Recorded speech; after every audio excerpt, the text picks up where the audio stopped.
All right, we're recording. Jeffrey Cavins. Yes. How are you? I'm doing well. Good. How are you doing? I'm really good, I think. It's a bit warm in the studio, but other than that, I'm feeling flash. Every once in a while, I think to myself, what would it be like to come in and interview Matt Fradd? Do you? Yeah. We could maybe someday we'll swap seats. Yes. I don't know if someone's interviewed me lately. I don't do that a lot. Why not? Why not, Mr. I don't Fradd? want people digging. Good question. What don't you want to talk about? Is it something about your relationship with your father that you... Beautiful Bible you got there. Thank you. Yeah, this is actually it's an older Catholic Bible that I had, the Ignatius Bible, and it was falling apart pretty bad. So I had a guy out in California rebind it and then put a new leather cover on it, and now it's a premium Bible. You like the leather? I do. Badalassi leather. Let's talk about Bibles. What makes one good? What makes one bad? I mean, not the text, but... So I just got an ESV. We'll start with this criticism. Sure. I just got an ESV, which I love, and it was, I think, really nice black leather. But it's too floppy. You hold it like this and it kind of bends down. Yeah. I like a bit of... Some girth there. Some girth, some thickness. Well, there's a couple things. I know you've given this plenty of thought. There are 10... Yeah, do you want the short version or the long version? So whatever you want. Well, I think, you know, what makes the strength of a Bible is in the binding, and it's this part right here. Okay. Because the block of the Bible, that's the text block, is held to the cover only by that strip right there. Okay. Now, you can either have just a paper strip here glued down, and the whole Bible's as strong as that piece of paper, the hinge, or this can be the hinge holding it together. That's number one. And that's what you want? The second one? Yes. Okay. See that right there? Yeah. I've never noticed that in the front of a... Yeah, a premium Bible has that. Okay. Of course, the leather, and it has a stitched block, not a glued block. And... Stitched, I see, yes, of course, yep. It's a lot of times they take the pieces of the block and it's all glued into the side. Yeah. And so it's as strong as that glue. Yeah. Versus taking what are called signatures. Like if you have the Bible's this spread out, bring it together, stitch it together, and they have like 30 signatures. Each one is like 50. Are you interested? Really? Very. Okay. You were going cross-eyed on me there for a moment. So you have these... You're literally snoring. Yeah. You have these signatures, and then all the signatures are sewed together. Yeah. And so it's very, very strong. Mm-hmm. Very, very strong. Most Bibles are not made to last real long. The good one will last a lifetime. What else don't I like about a Bible? I really haven't gone past the RSV Ignatius edition. Whenever I think I've found a Bible that's like even more beautiful, I find that one to be the most, I don't know, comfortable to live in. The Ignatius? This one. Yeah. Right here. It's a nice... It's fine. It's a nice Bible. Did you got RSV stamped on the outside? Why'd you do that? Presumably that was a choice. Since yeah. Well, the guy that would rebound the Bible, he said, "What do you want on the spine?" And I said, "Well, Holy Bible." Why? Well, it's holy and it's the Bible. And then I thought, well, I'll do Revised Standard Version. The truth of the matter is I actually said Revised Standard Version Catholic Edition, and he put Revised Standard Version, and then he stuck my name at the bottom. Were you happy with that? Yeah. Good. Yeah. I've never had a Bible with my name. You also need the Bible to lay flat on a table. Yeah. If it's not laying flat, it can get out of here. Yeah. And that is the sign of actually of a good quality Bible, is that it lays flat. The binding is flexible inside here. Sorry, could you do that on this side of the microphone for me, please? Why is that? Just so I can see it. See it. Oh, I see. Yeah. If it means that much to you. It really does. It really, really does. Yeah. So a quality Bible, when you open it up, it should lay down, and then you can read it. If you could choose a Bible that doesn't lay flat, or the Quran which does lay flat, which would you choose? The Bible that doesn't lay flat. Good answer. That's good. I know it's nerdy, but I'm into Bibles. I'm really into Bibles, and I think that a Bible should be clothed in beauty. Yeah. In beauty. You made a good joke on the Bible timeline course that you did once upon a time that was so good because you spoke what everybody feels but doesn't want to admit. It's like a good comedian.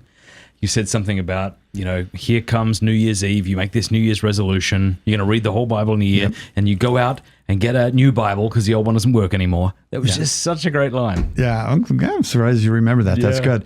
And that's the truth. You know, people are like, I want to consume this thing. I just want to devour the Bible. You know, it's like if you see a baby, what do you say? You look at the baby and you say, "Oh, you're so cute. I just want to eat you up." Yeah. And that's the way you feel about a good Bible. It's the way you feel about the Eucharist too. I just love it. I want to eat you up.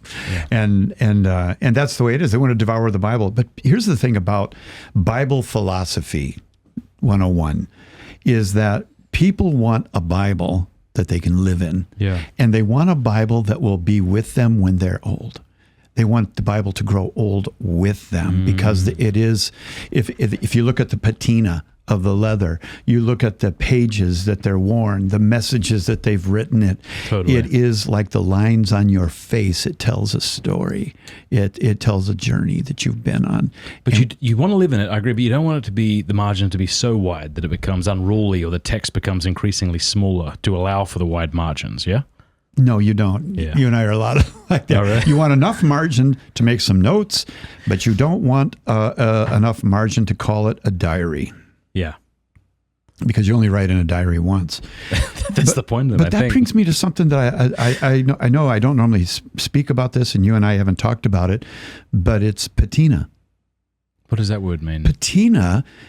Patina comes from this idea of, if you look at metal and you see the natural aging of metal and the rust and the colors that come onto it over the years, or the color of a well-worn leather purse or a wallet. And after a while, you take that wallet out and your grandson says, "Wow, how old is that?" Yeah. And it's got a beautiful leather patina on it. What does patina mean? I'm still not sure. Patina is like the sheen. It's like the aging. The way something ages, the way leather and metal ages, or anything ages. Like me, do I have a patina? Yes, you do. Okay. You do have a patina. If I looked, and I call that a human patina. Like, for example, if I'm serious, if I saw pictures of you in high school, Yeah. I'd say, okay, there's a young, good-looking kid who doesn't know a lot. Now, if I got a picture of you now, I'd say, there's a handsome man who He's been has through a few winters, yeah. He has some gray. He has some years behind him. The guy's got to have some acquired wisdom. Something. Acquired Surely. wisdom. Look at the human patina. I see. Well, who's the one that wrote that song? And she said the wrinkles or the lines in my face tell a story. Don't know, but Trying to remember sure. who was some singer, Fair but enough. it's really true. What do you know if you look into photography, nobody's out there taking pictures of just a regular person standing there. They're looking at taking pictures of an old man with lots of years on his face because they can stare at that for half an He's hour. got it. What's the song? It's called The Story. It's by Brandy Carlisle. That's it. What are the words? All the lines across my face tell you the story of who I am. So many stories of where I've been and how I got where I am. Isn't that beautiful? But don't we take... What would you say? Where's he been? Where's Matt been? Somewhere very tiring. Have you ever been to a haunted house? This whole episode is just going to be me asking left field questions. I bet. It's going to have no coherence to Have it. I ever been to a haunted house? Yeah. I've been to houses, the House of Mirrors and that kind of thing at the fair. I once went to a haunted house as a kid. My brother and I got into one of these little carts, and it's the train you kind of go through. We were so afraid that we both hid. And then when the train thing came out, my dad thought that we had gotten out and walked through the haunted house. But patinas. Yeah. You know what I mean? Yeah. Have you ever been to a cricket game? Yeah. But patinas. Have you been to a cricket game? No, I don't have the time. Hockey? But patina. Hockey, yes. Now that's a man sport. Yeah. Yeah. Even though they wear the rainbow flag? game No. of? No. But patina Yeah. is very interesting. Now, be honest. Look at the pictures of people on the front of National Geographic. Yeah. They're looking for patina. They're looking for the aged in the eyes. They're looking for that older lady that's been through the war. What's the difference between that and then just photos of really good looking women? That's a good question. Because I was always against having really good looking women on everything, selling it. Like, this is a bit bloody much. And then I saw that fella from My Pillow. I went, no, I get it now. He's a Minnesota boy. Yeah, you want to have a woman on that. You don't want to have a dude with a mustache. Do you know that the My Pillow guy is from Chaska, Minnesota? Cool. That's where I went to high school. I'm sure he's a good chap, And is he? barely graduated. You did or he? I did. Barely graduated. So what do you think of Patina? You know, I think it's just one of those things. It's a lot like cricket, a lot like haunted houses, women on pillow boxes. Bloody hell, this is just... Oh my gosh. Wait till he take... You know what I mean, though, don't you? Like, you see that fella, like, that's not advertising anything. No offense. I mean, I don't know if you... What about He's been on Pat Coffin's show. While you work this out, I'm just going to read some scripture. it just turns into a solo with Jeff Cavins sitting reading scripture. That might be a better idea. You have no idea what I'm about to say, I promise. I don't even know what I'm about to say because I forget the name of it. Horror Rocky Picture Show? Yeah. You have a good story about that. You really, are you digging up stuff on me? You got such a memory. Doing research all morning. Oh, man. No, I haven't. Okay. But I remember you telling me years ago. Yeah, Rocky Horror Picture Show. Okay, setting. My wife and I are in Dallas, Texas. I'm 20 years old. She's 19. And we're married. We're at school. We're in we're in Bible college. A Bible college that does not allow you to go to movies. Okay. Does not allow you to be out after 10 o'clock, even if you're married, because Oak Cliff, where Stevie Ray Vaughan is from, is a dangerous place. Okay. It is very dangerous. Oh, it really is. It really is, Oak Cliff. And well, it used to be. I don't know what it is now. Well, anyway, I worked at a IHOP restaurant as a cook. My wife was a waitress. We're trying to make our way through Bible college. And one of the other cooks said, hey, we want to take you to a movie. And I've been witnessing to this guy for months, you know, and he's the assistant manager. He says, we want to take you to a movie. And I said to Emily, we're not really supposed to go to movies. We signed that deal, you know. Yeah. And I said, well, what movie is that? And he said, well, we'll let you know. It's just a lot of fun. So we said, all right, we'll go. So they picked us up and we're on the way to the movie. And I said, what's the name of the movie? And they said, well, it's called the Rocky Horror Picture Show. Now, just so you know, I know nothing about this. Oh, I've also never seen Casablanca. And I didn't know what patina meant. So I don't know a lot. So explain what that show is. It's fellas who are dressed up like women. I know that much. Yes, it's like a gay version of Frankenstein. Wow. I didn't even like the real Frankenstein. It's like a gay version of, I guess, of Frankenstein, where there's a sort of this ultimate guy that whatever. And that's Can we call the episode a gay version of Frankenstein? Absolutely not. Okay. You're really going for the clicks. I rarely veto. I'll put it in here. So we walked up and got in line, and I knew something was not right. There was people in fishnets and just all kinds of strange things. And my spidey sense, before there was spidey sense, was up. And I'm like, I looked at Emily and I said, I don't know about this. Because you didn't know anything about the movie before. I knew nothing about it, nothing at all. I hadn't been to a movie for 2 years by contract. And so we got in, and I'm sitting down and I'm looking around at everybody, and I just know that, okay, I'm trapped. I'm trapped here. And he drove us here. And then the movie starts, and I'm like, no. This is a cool story, Thursday. Listen up. Gets better. And then the people start chanting the words to the song. The whole room is chanting and chanting. And my friends are looking at us like, isn't that great? Is there something wrong about the song? I don't know again. I don't know. I can't remember what they chanted. I didn't chant it. Right. Because you have to know the movie really well. It's like a cult favorite. And so that got to the point where it was getting very graphic. And I said, I can't do this anymore. I can't do it anymore. And something rose up inside of me. I stood up and I yelled at the top of my voice, I curse this film in the name of Jesus. Come on. And all of a sudden the film went, and it went black. It went black, and everyone stand up. Whoa, whoa, and I looked at Emily, and we ran. We ran up the steps, and we started running, and these two security guards start chasing us. And they chased us down the hallway around a corridor and finally trapped us. And I'm like, what? And they said, what did you do? What did you do to the film? I cursed it. And they said, you what? I said, I cursed it. That's all I did is I cursed the film. And the film snapped right when I yelled that out. Really? The film snapped. And they took us not into custody, but they brought us outside for questioning and everything and wouldn't let us go back. And the people that brought us were so embarrassed. And they're like, you ruined the film. I said, I'm sorry, I can't watch it. I cannot watch that. And they brought us back home. That was our first date to a film. That is amazing. At Bible college. Have you done that again since? No. Did people around you hear you shouting that, or was it so loud that they couldn't? Oh, I yelled it so loud the entire theater heard it. That's beautiful. Everybody heard it. It was so loud. And then it snapped. And everybody looked at me. What are you laughing at? Sorry. I'm sorry.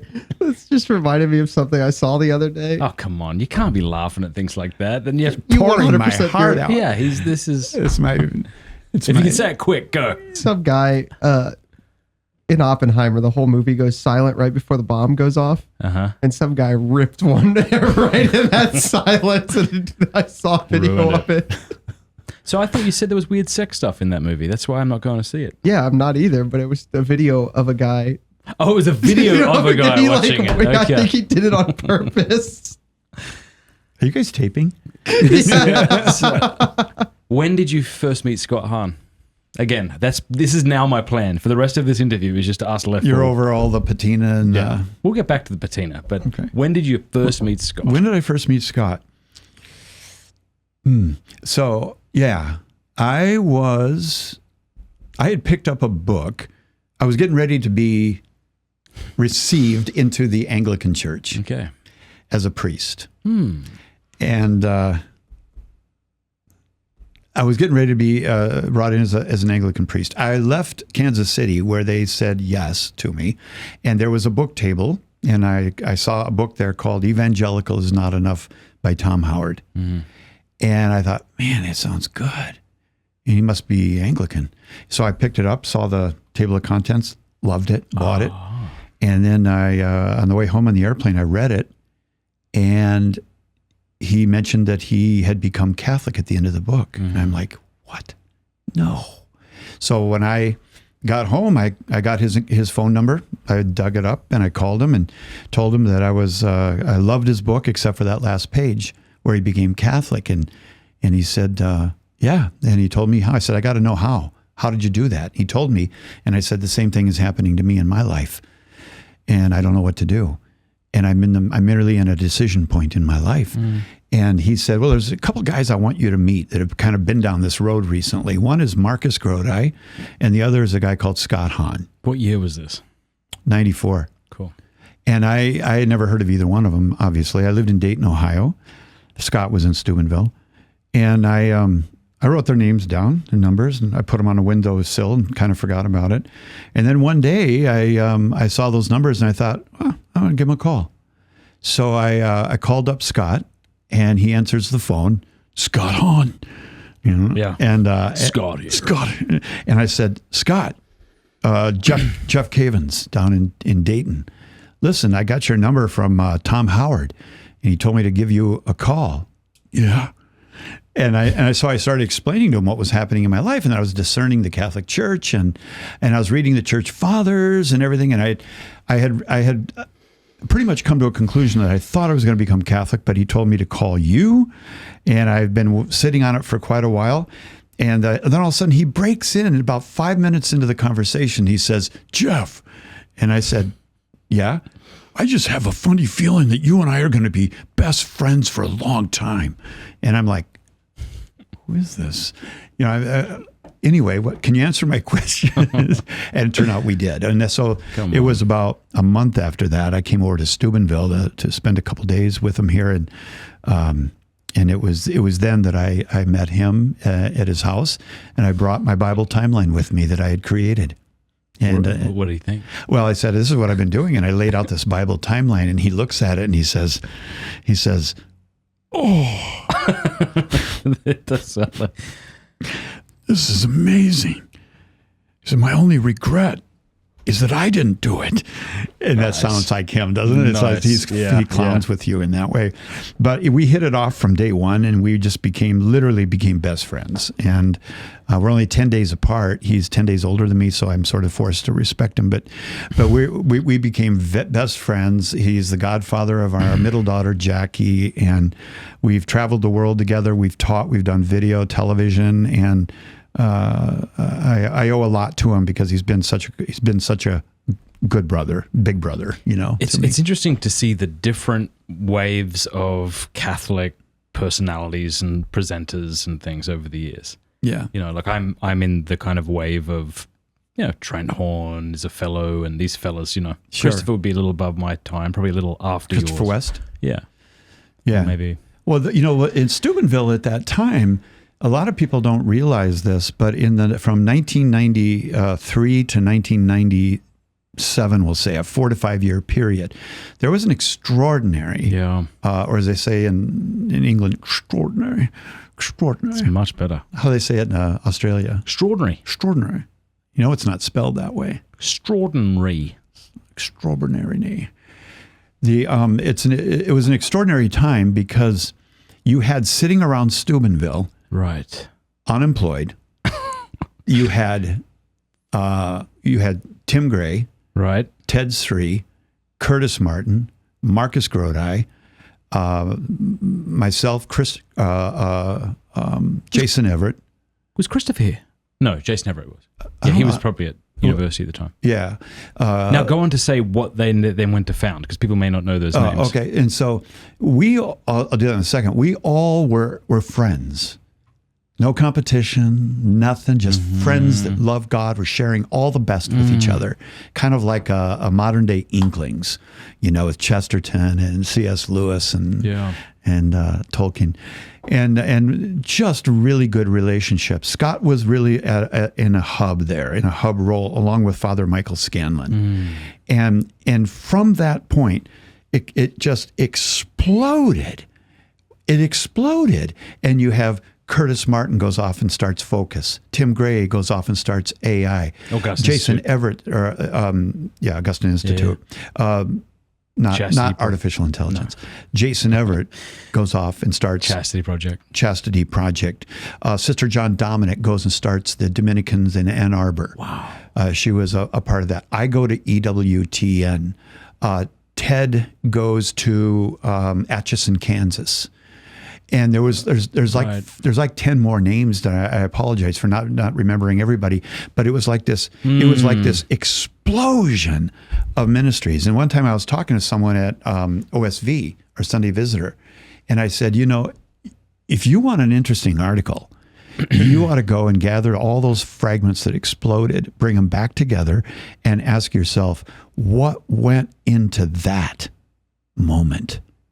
That today, all of that are arguably these are some of the biggest ministries out there today, and so they started actually on an article, and they got together with Scott and myself, and we gave them tons of names. And I don't know, to be honest with you, if they ever came out with a comprehensive article on that, but you could almost write a book on it, because one of the questions was, why do you think that happened? What was the common denominator there? And I would say that there were three common denominators that set the atmosphere up in such a way that I don't know if it can be duplicated. Yeah. One was John Paul II, who was calling young people to the new evangelization. He was leading us with such dynamism and joy, and he was a leader that was really moving us along and backing us. Yes. He had our back. Number two, and the World Youth Day had started up. Number two was Father Michael Scanlon, Father Michael Scanlon had a vision for bringing people together and allowing them to incubate around him, and then they would go out and do these works. The third was Scott. And Scott lived an incredibly generous life. Kimberly and Scott's home was better known as Grand Central Station. They had students that came and lived with them Ted lived with him. Michael Barber lived with him. Tim Gray lived with him. Ted Sri lived with him. I don't know. There's lots of other ones that have, the scholars around the world. They all did. So when you put that all together, you had the makings of a fraternity of believers and men and some women that were so excited by each other and so lifted up by each other that we all wanted to go out and do something with our lives. We didn't want to stay here. We wanted to go out and do something with our lives. Yeah, we can't replicate movements of grace, can we? No. Because at the end of the day, this was, I think, a work of God. I think so. And those things maybe formed the kind of soil that was fitting for what grew out of it. But Yeah. it's like saying, how do we replicate what St. Francis of Assisi did? It's like, well, you've got the mendicants, you've got the people moving into the cities. Like, there's a lot of other things that happen, but you can't just... Yeah. I think you can take elements of it and learn from it, like friendship, uninhibited friendship that's not competing with each other. You know how it is, though, and you can grow up and you're in ministries and everyone's doing their own thing. And one of the unfortunate things, and I hope I'm not guilty of it, and I hope that others are not as well, is that you can become territorial, you can become tribal, you can begin to protect your area, yes, and you want to grow your area. Well, we all want it to grow, but when it becomes yours, a dynamic changes, and I think you got to watch for that. Yes. Leaders have to watch for that. You have to not be pusillanimous. You have to be magnanimous in your giving to each other, to where I can say something to you and say, Matt, here's an insight. And you go, oh, that's amazing. Mm-hmm. And then you say, Jeff, I'm going to use that. I'll give you credit. And I'll say, no, go with it. Yeah. Run with it. It's yours now, rather than everybody having to make sure that everybody gets credit. And credit's not what it's about. It's the truth, Besides that, I stole it from someone. What's that? Besides that, I stole it from someone. I think it was Patrick Coffin who said the good borrow, the great steal. Yeah. No, that's really good. And I think a question that we should ask ourselves isn't, am I the kind of person who would try to guard my territory such that I'm afraid? The question is, since you are afraid that others will take a part of your pie, how then ought you to act? Because I think to one degree or another, all of us, of course, are more wretched than we tend to think we are. And so just recognizing that is maybe the first step to dealing with it. Yeah. Yeah. Freely you have been given, freely you freely have been given these things, you freely give them out in your life. That's a really good question, because that's, no doubt get young people that are graduating from college and they want to know how to be a Matt Fradd, and which is a complex answer, how you end up becoming someone. And other people want to know how you become a Bible teacher and so forth. And I think the answer to that question is that you have to see everything as coming from the Lord, and that the Lord is the one that is, if you had a good idea, you can't be as arrogant as to think it all came out of a vacuum called you, that you received this from the Lord or from giants before you, people that taught you, and you have to be free to release these things and to hold things loosely. Yeah. And that you are a steward. It's like finances, but it's the same in what you're doing in your ministry, with your show, and what Jason Everett's doing, and what Christopher West is doing, and what Curtis Martin is doing, and so forth, is that I don't own this. I'm a steward. I am a steward, and I am a steward of all that God has given me. And so as a steward, I have to act responsibly and not take ownership of it myself, because if I take ownership of myself, then I'm also responsible for protecting this and being stingy. We brought this up last time, but imagine what would have happened if you had have said to Ascension, no, I'm sorry, Father Mike can't do this Bible on a year thing. That's my thing, and I love him. Or you could have said it in a very holy way that would have made you sound very reasonable. But instead, I worked hard. I worked bloody hard on this. Yeah. No, I thought your question... Without his jawline. That was the question you asked me last time that more people asked me about. You asked me, you said, are you jealous? Yeah, well, yeah. Of Father Mike, are you jealous of him? Did you ever experience, shall I? And I imagine the answer had to be, I'm not speaking for you, but for me it would have been, of course, you know, because I'm wretched. Do you want to talk about really why I need Jesus, you know? The interview switches here. No, but then you got to go, well, and I'm not saying that's what you thought. I'm just like, you can use any example. It's kind of like when you hear people say, I could never imagine why anyone would leave their wife and kids. Like, what the hell? Are you crazy? You can never imagine why anyone would do that. It's like, then, buddy, you're going to get clocked. Yeah. I think to recognize, of course I understand why people leave their wife and kids. Of course I understand why people do meth. You kidding? Sounds great until it kills you gradually. Right. But like all the, you know, like it's like, of course, but here's why I'm choosing not to do those things. Well, I can say with Father Mike, first of all, he's number one. He's not my partner on the Bible in a Year. Number one, he's my brother. He's my brother. And I've known him for almost 20 years. And I'm his big brother. Fellow Minnesotan too. Yes, he's right up the road from me. Nice. And I'm his big brother. He's my big father, but I'm his big brother.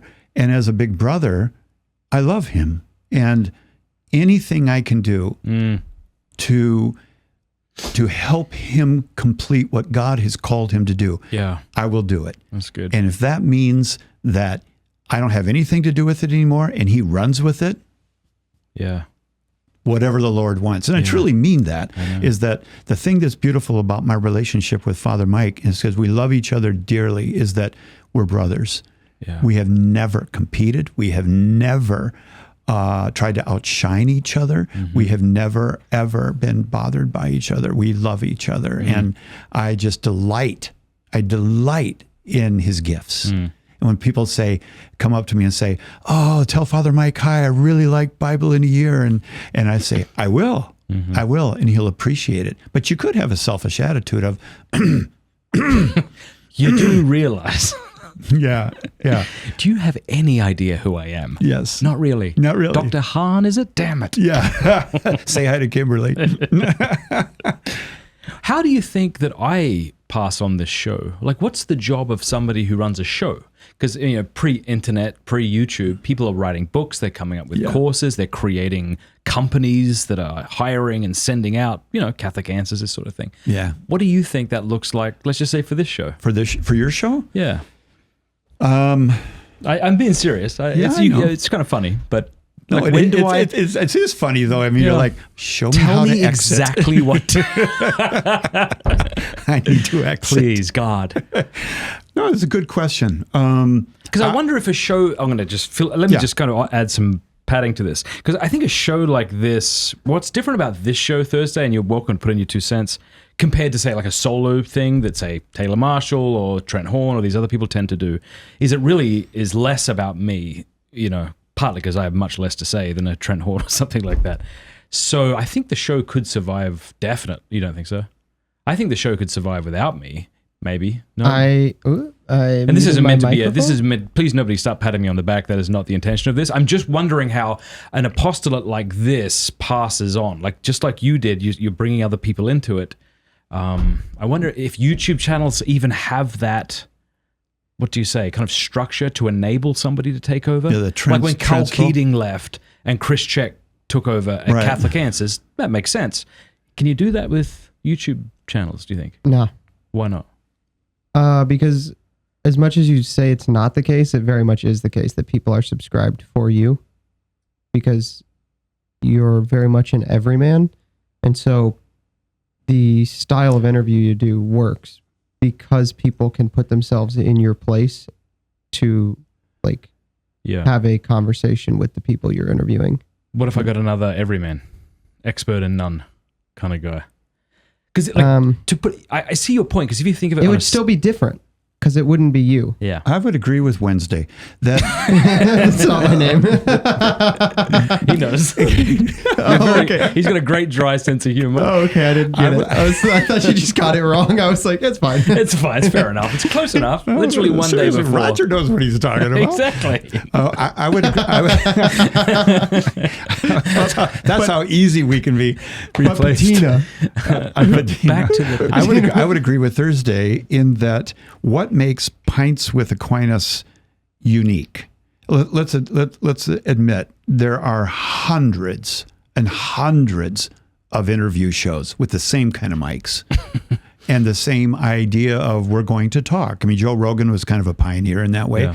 If you look on there on the internet now, on YouTube, there's all kinds of people saying, I'm going to be the next Joe Rogan or Ben Shapiro or whatever it might be. And in Catholic circles, people may be saying, I'm going to be the next Matt Fradd. I'm going to be the next Pints with Aquinas, but it'll be Shots with Francis or something like that, you know.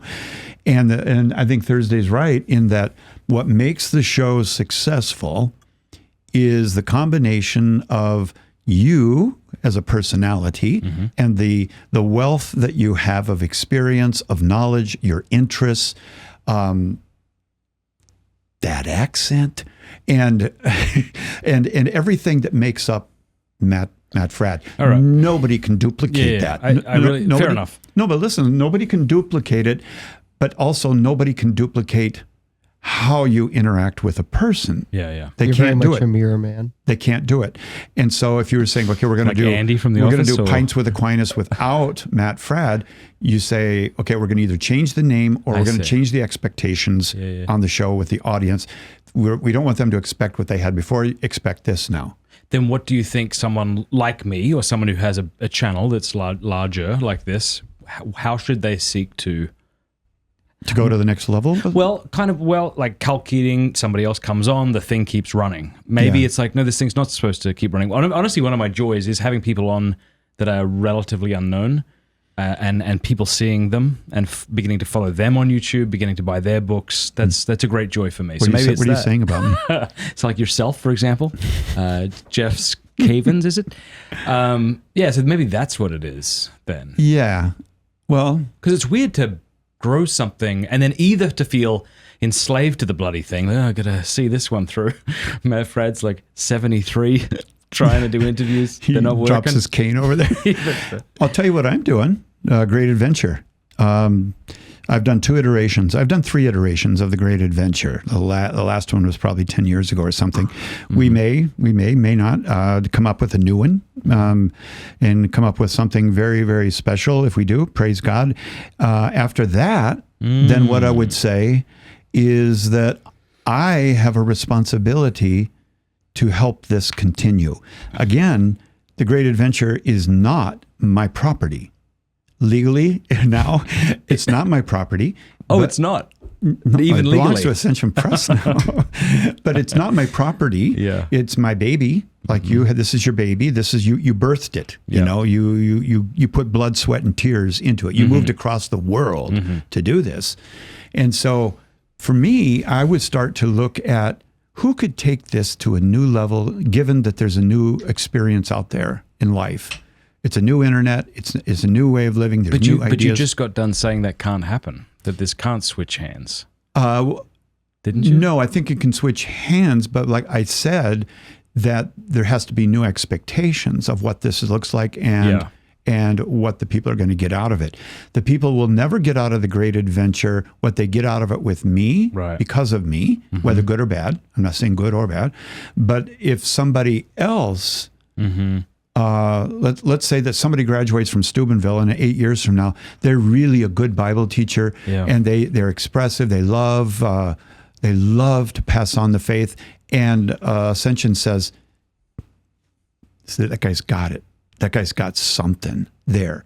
Then they begin to watch and say, let's get to know each other. Yeah. With the idea that maybe you'll take this to where Jeff never took it. And that's success to me. Success is that someday the Great Adventure will do and go to places and do things that I couldn't have and I never would have thought of. To me, that's success. Absolutely. I'm 1.0, there's 2.0, 3.0. Because the truth is that in 30 years from now, if the internet is still the internet, somebody will be doing something similar to what you're doing. The question is it better? No. Is it different? Yes. I see, yeah. It's different. But nobody will ever be able to do what Matt Fradd did. Nobody. Yeah.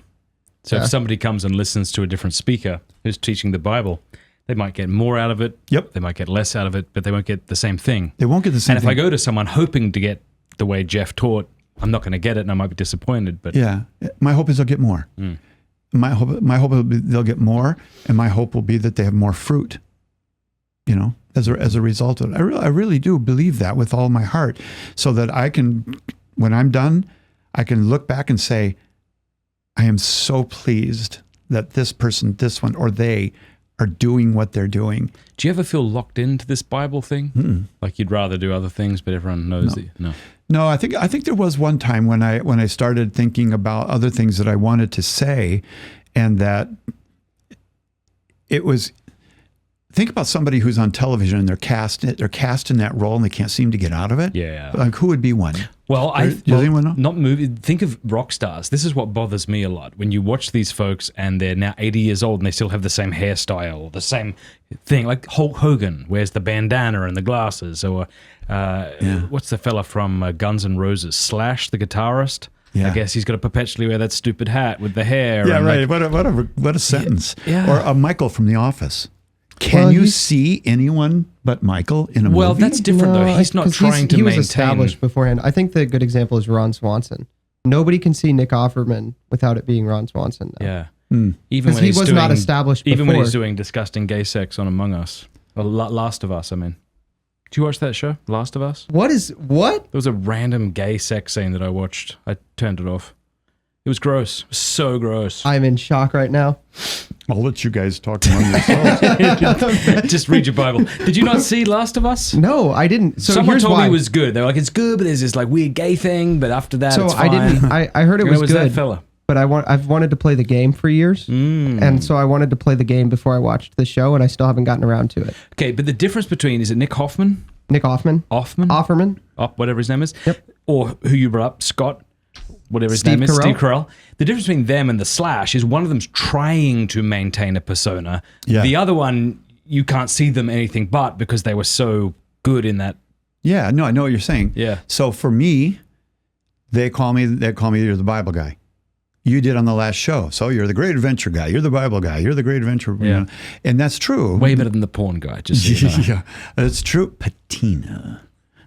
That's true. It's very, very true. Yeah. That you're the Bible timeline guy. You're the guy with the great American adventure. That's what I did the American adventure over at our church. That I get that a lot. And I think there was one time where I started feeling like, man, I got so much more to say though. I mean, I want to talk about evangelization. I want to talk about discipleship. I want to talk about beauty. I want to talk about simplicity. And these things really attract me, but I found that I can talk about these things in the context of salvation history, and that. Well, no, I'm not. I don't feel Shoehorned typecast into it kind of thing. No. Yeah. No, I don't. I came up with some good examples of passing stuff on. All right. On YouTube, Studio C is, I think, a great one that you would understand, Matt, because it's like technically the same thing, but it's not anymore, is it? It's like not at all. It's like an LDS comedy sketchy thing. Who was more successful, Jay Leno or Johnny Carson? Yeah. I don't know. Tonight Show. I know what that is. I just don't know who's more successful. Right. I mean, it depends on how you that's define one way to success. do it. And They're they're two different different shows. shows. Yeah, they're different things. You can call it the same thing, but it's a different thing. It's a different thing. And like I, for my part, am not interested in Studio C anymore because I don't think the new cast is funny, but the old cast was genius. Oh, so is your point? Here's how it doesn't work. Like that's a good example of what it looks like when you pass it on. Like it's a totally different thing. Yeah. You can call it the same name, but Right. everybody knows. Saturday Night Life is the same. So do you think Saturday they Night should have Live, called it a different Live. thing?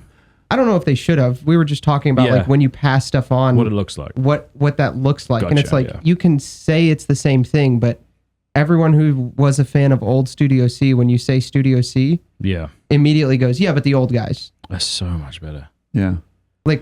Like Scott Sterling and the Biss guy. Yeah. Like those were like genius things. And now You it's gotta like look this up, Studio C, if you're not familiar with them. the old ones, seasons 1 through 10. Yeah. Very, very funny and really kind of family appropriate, as the Mormons do so well, you know. I will. I'll look that up. And they're not explicitly Mormon, but they come from. I don't think they are at all anymore. Maybe they're not. Yeah. The black guy came out as gay. Oh, good. Well, put yourself in the disciples' position 2,000 years ago. Jesus said, go into all the world and proclaim the gospel. Peter becomes the first pope. These are the first bishops of the church. They're going to look at each other at the council of the dinner table and say, how in the world are we going to perpetuate this thing? And will it be the same? Will other people experience what we have? And that was their role. And they had to teach and pass on. But what we're experiencing in the church today, because of the time that has gone by and the personalities among us and so forth, it is the same thing, but it certainly feels different. Do you sometimes feel a disconnect with younger Catholic writers, speakers, in the way that one might find a disconnect between, say, whatever our generation is and Generation Z or millennials? You know, there's sometimes this gap. You're like, I don't know if we're speaking the same language. We're not looking at the world the same. We have totally different histories. Yeah. Do you feel that sometimes with? Yeah. I do. What can you think of any? You don't have to give specific names, but are there any kind of examples where you hear something? I mean, the fact that you were just talking about a show that I'm not aware of, you know, and if I get around a bunch of young people, I was one of those guys. I was into rock and roll in the 70s. I interviewed these groups, Kiss and Supertramp. And Supertramp. You don't like Supertramp? Yeah, they're okay. But Led Zeppelin. I mean, these are my people. Led Zeppelin and Supertramp, maybe.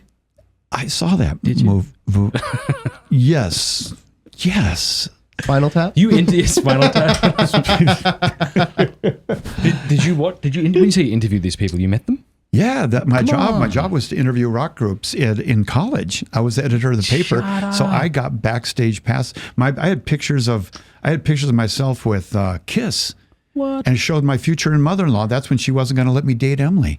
I had pictures of me with Gene Simmons with his tongue out and blood and everything. And I thought, man, I've arrived. You know, is that the most popular group you saw? Or? Kiss? Oh, no, I was with a lot of different groups. Supertramp? Did you ever see them? I was with that tramp. Supertramp. She was a Supertramp. All right, Supertramp. Who else? Kiss. Led Zeppelin. Kiss, Heart, Emerson, Lake and Palmer, Elton John. You met Elton John? I didn't meet him. I was back there, but I did not get to actually go face to face and meet him. Another one was Alice Cooper. Wow. You know, these were the acts back then, and I don't know why we're talking about that though. My dad was a big Alex Cooper. Alice. See, that's speaking of the disconnect. Yeah. Yes, Alex Cooper. What a guy. Yeah. Oh, I know what I was going to say. So that's my vocabulary. Someone says, you ever heard of a Steppenwolf? Yes, I actually partied with him. And, you know, American woman. And I can say that. I can talk to young people today and say, what do you think of Harrison? Like, Harrison who? I don't know. I don't. George. Oh, George Harrison. Yeah. You know who? Did you meet him? No, but I'm just using it as an example. Sure. So I can talk about these groups. They don't even understand what I'm talking about, and I'm like, you don't understand. Yeah. They were everything. And so then they'll talk about the groups they're listening to, and I'm like, right. I have no idea who you're Harry talking Styles? about. Oh, yeah. You brought up Harry Styles. I just had a discussion with my daughters last week about Harry Styles. And here I am coming across like an idiot. And I said, did you know that he was a part of One Direction?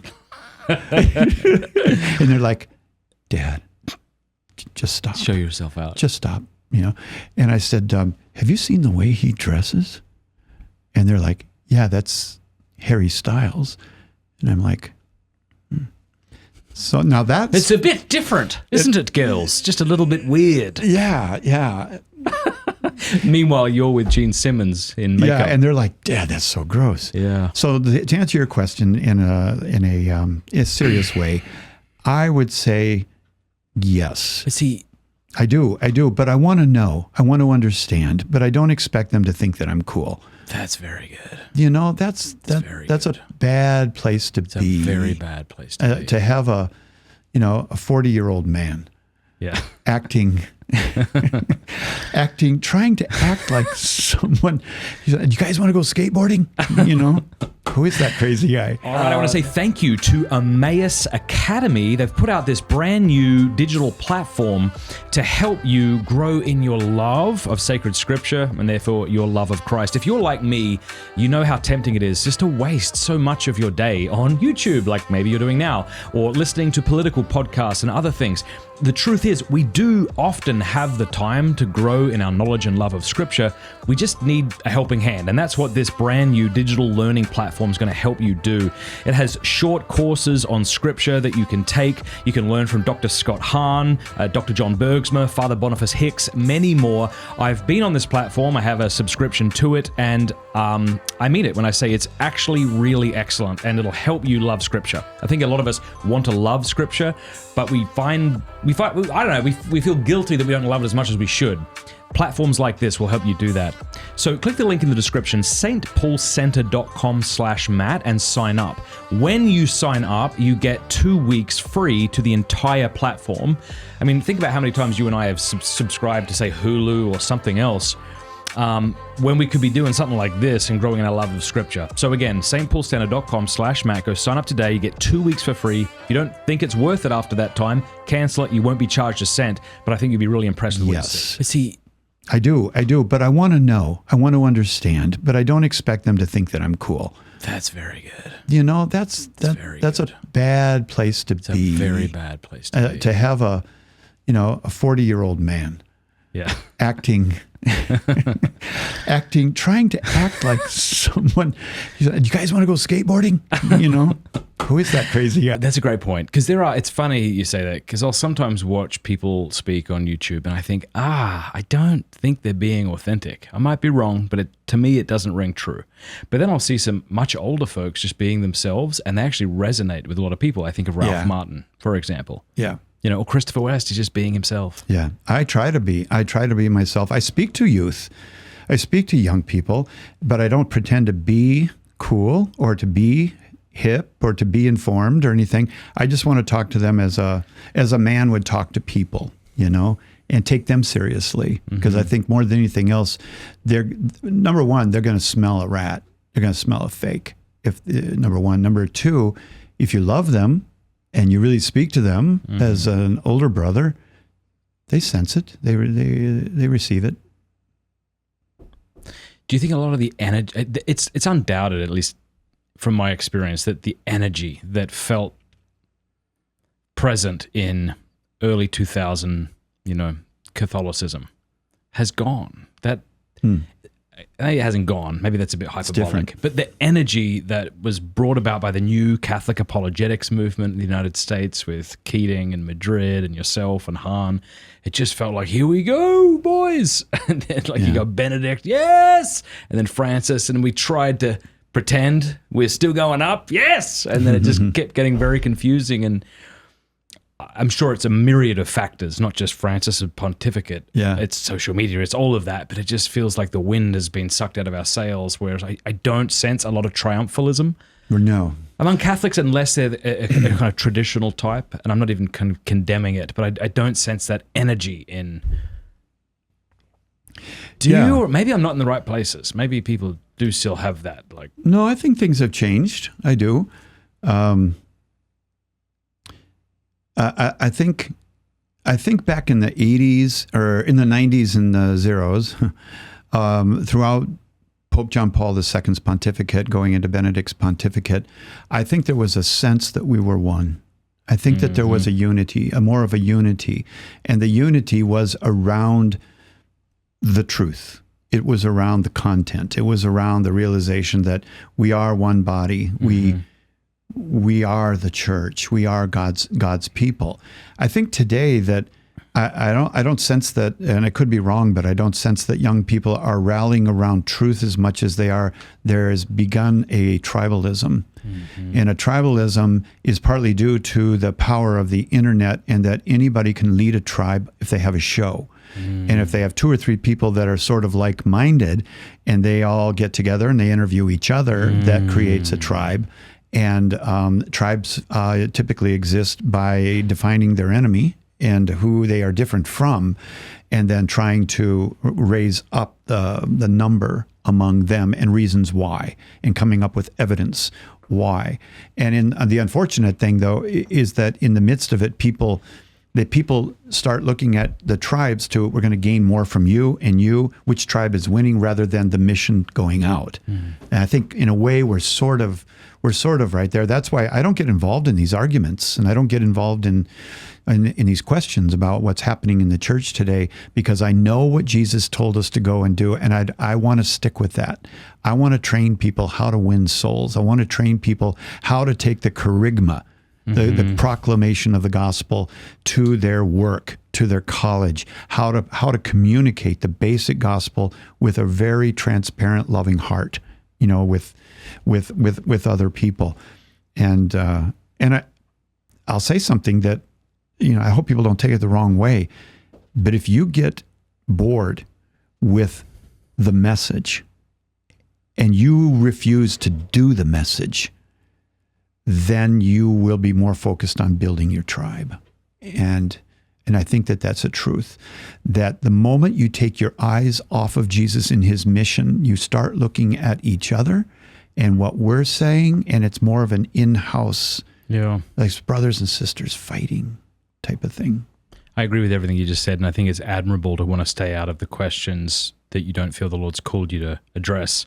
However, what I find, and one of the reasons I'm comfortable broaching different topics, is I think when people start to be attracted to Catholicism, right away they're having to deal with real things that just happened in the Vatican Gardens, or that the Pope just said, and it's like, okay, then what are we going to do? We're just going to not address these things? Like, I think a lot of these things are hurdles for Catholics, people who want to become Catholic, and someone needs to be addressing them. And I'm not saying that's me, but someone or some people need to be addressing this in a non-sensational way. In a way that's... Well, I know that for me, I can address it from the perspective of our call to stay focused on Jesus. And so if people want to ask me questions of what's going on in the church today, I can concur and say that, things seem confusing from time to time with what you're hearing. And I don't know the answer exactly to that, but I do know this, that Jesus is the head of the church. Jesus is the second person of the Trinity. He said, I love you. I want to die for you. I give my blood and my body to you. I'll be with you always. Let's talk about everything else from that perspective, and what is the role of everyone else. And it's like going through school. I went through school in 1st through 12th grade, and I had a teacher every year, but they were different teachers, but they were the same teacher. And my dad said, "You respect your teacher." And I'm like, "Dad, but Mr. Nutt, you respect your teacher. But he did this and he said that." "He's your teacher, Jeff." And so I had to learn to respect my teacher, but I could also share that I wasn't particularly fond of my 4th grade teacher, but my 6th grade teacher, man, my life opened up. He gave me a love for books and so forth. And my 7th grade teacher didn't seem to even know I was there, but he was my teacher. And I had a teacher all the way through. Do you think we've ever been in a worse position in Catholic history? I know it's easy to point to the Arian heresy, and that tends to be the thing people point to, but even that I'm not convinced of. Yeah. It seems pretty bloody bleak. In history. It seems pretty corrupt, this church. I don't know that I could answer that, because of my limited experience. But just from your maybe cursory study of church history that others may not have had access to. I wouldn't say it's one of the worst in church history. No, I wouldn't say that at all. I'd say we're still at a place where we have tremendous treasure and tremendous freedom, and a good number of really good leaders among us. I think I can name a bunch of leaders in my own archdiocese who are just gems. They're just gems. Yeah. And so I'm very proud to be a part of it, and I'm very blessed to be a part of it. And I wonder if we just get tired with nuance because we want a solution.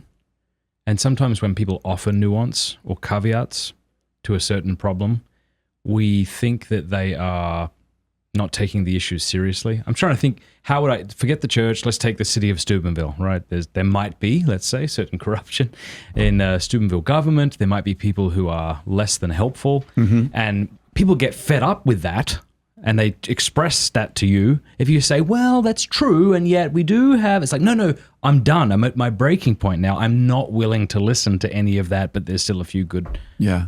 Maybe that's where a lot of people are right now. So when you do talk about, no, there are good bishops. There are, of course, They could be. Well, I'll tell you about myself, and I hope it doesn't offend people or they don't think that I'm weird because of it. I don't spend a lot of time paying attention to the leadership out there. I respect them. I listen to them. I have great respect and honor and obedience. I do. But I got to tell you, the majority of my week is with Jesus. It really is. From the moment I get up, first words out of my mouth every day, Jesus, I'm ready to go on this adventure with you today. Before my feet hit the floor. That's how my day starts. And then the next hour is my wife and myself, just communing over God's word and listening to Jesus and what he has to say for us. And so I'm so occupied with the beauty of Jesus and the gospel and the Blessed Mother and all the nuances of the faith that is so tremendous. The things that are happening out there are not so big to me. Now, some people say, well, they should be. Sorry. It's like I stare at my wife so much that someone says, have you ever noticed how ugly your neighbor is? No, I mean, look at my wife, So, well, you ought to spend more time looking at the ugly neighbor. No, I don't think so. I'm going to stare at my wife, and that's what preoccupies me. That's good. I think the reason that's good is when they say, well, you should be concerned. It's like, well, even if you were, you have no power over those things. I have no power. Literally none. Yeah. I'm not going to move the needle, and there's no upside. So we waste our emotional energy on things we have no control over. Get on with what Jesus told you to do. I can get upset sometimes about it. Get on with it. Stop talking about it. Stop studying it and talking about it and gossiping about it, and stop finding out if Tucker Carlson agrees with you. Get on with the mission. Do it. Grow up. Be a man. Mature. That. Let me ask you, Thursday, and if you have some thoughts too, if you were to name, like, say, the top 5 or several Catholic podcasts, what would people say? If you're doing a Catholic podcast, be those videos or audio that people are kind of listening to. I might be the wrong person to ask this. Whoa. I might be the wrong person to ask this. Well, what about if I didn't ask what people think, but what you think? Like, if you just took a stab, they don't have to be in order. Popular or like my favorites?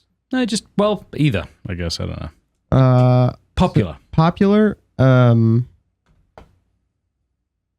Taylor has us beat. And then... Oh, for sure. And I'm not even talking about numbers necessarily. People can have high numbers and not a... But yeah, Taylor's a very popular. Taylor Marshall. Who else? I mean, Bible in a Year, but... And no offense to you, Dr. Cavins, but I don't know if I would count it as a podcast in the way I would count this or Taylor Marshall. It's not a show. Because it's like... show. It's more of or even catechism. Like, it's popular and it's a good thing. I'm so glad it exists as an antidote to these shows. Yes, but I don't. It's not a show, so I don't know if I'd call it a podcast show to put in the rankings. I'm with you. So Taylor, us, Barron has a podcast, right? Barron. Yeah. I mean, there's a cool thing I can do on YouTube in the back end where you can go in and you can see what the other channels the top channels that your audience watches. Why don't I just give you the conclusion? I feel like I'm trying to lead us somewhere. I'll just be open about where I'm leading us. My fear is that a lot of popular Catholic podcasts don't seem to be about evangelizing those outside of the church, but trying to make those within the church traditional. Or like them. Or what? Or like them. Or like them. Trying to get the audience to like me. And, okay. In other words... But my point is just, it seems like there's a lot of podcasts out there seem like they are trying to evangelize Novus Ordo Catholics to make them traditional Catholics. Is that a stretch? Well, those are the ones you mentioned, maybe. And I'm not saying there's anything, there's nothing necessarily wrong in sharing that. Obviously, it's a beautiful thing to share the traditions of the church and to invite people into the fullness of what was given us, maybe what was robbed us even. This is really interesting. All right, go on. It's not helpful at all for what you were talking about. Well, one of the things I've noticed is that I spoke at a huge gathering of ministries, I'll just say, a few years ago. And I think there were like 40 represented there. You know them if I named them all. And before I went to speak to them about evangelization, I went and looked at probably 20 of them to see what their core mission was and what they were doing and so forth. And I didn't, while some of them said our core mission is to evangelize, they didn't do anything about evangelizing. Really? Yeah. I find that hard to believe. They talk to each other. They talk to each other. They would develop a program to... that feels too simplistic. I don't agree with you. I don't know who these groups are, but I find that hard to believe. If someone exists to evangelize, I'm sure they're evangelizing in some capacity. No, I didn't say they existed to evangelize at all.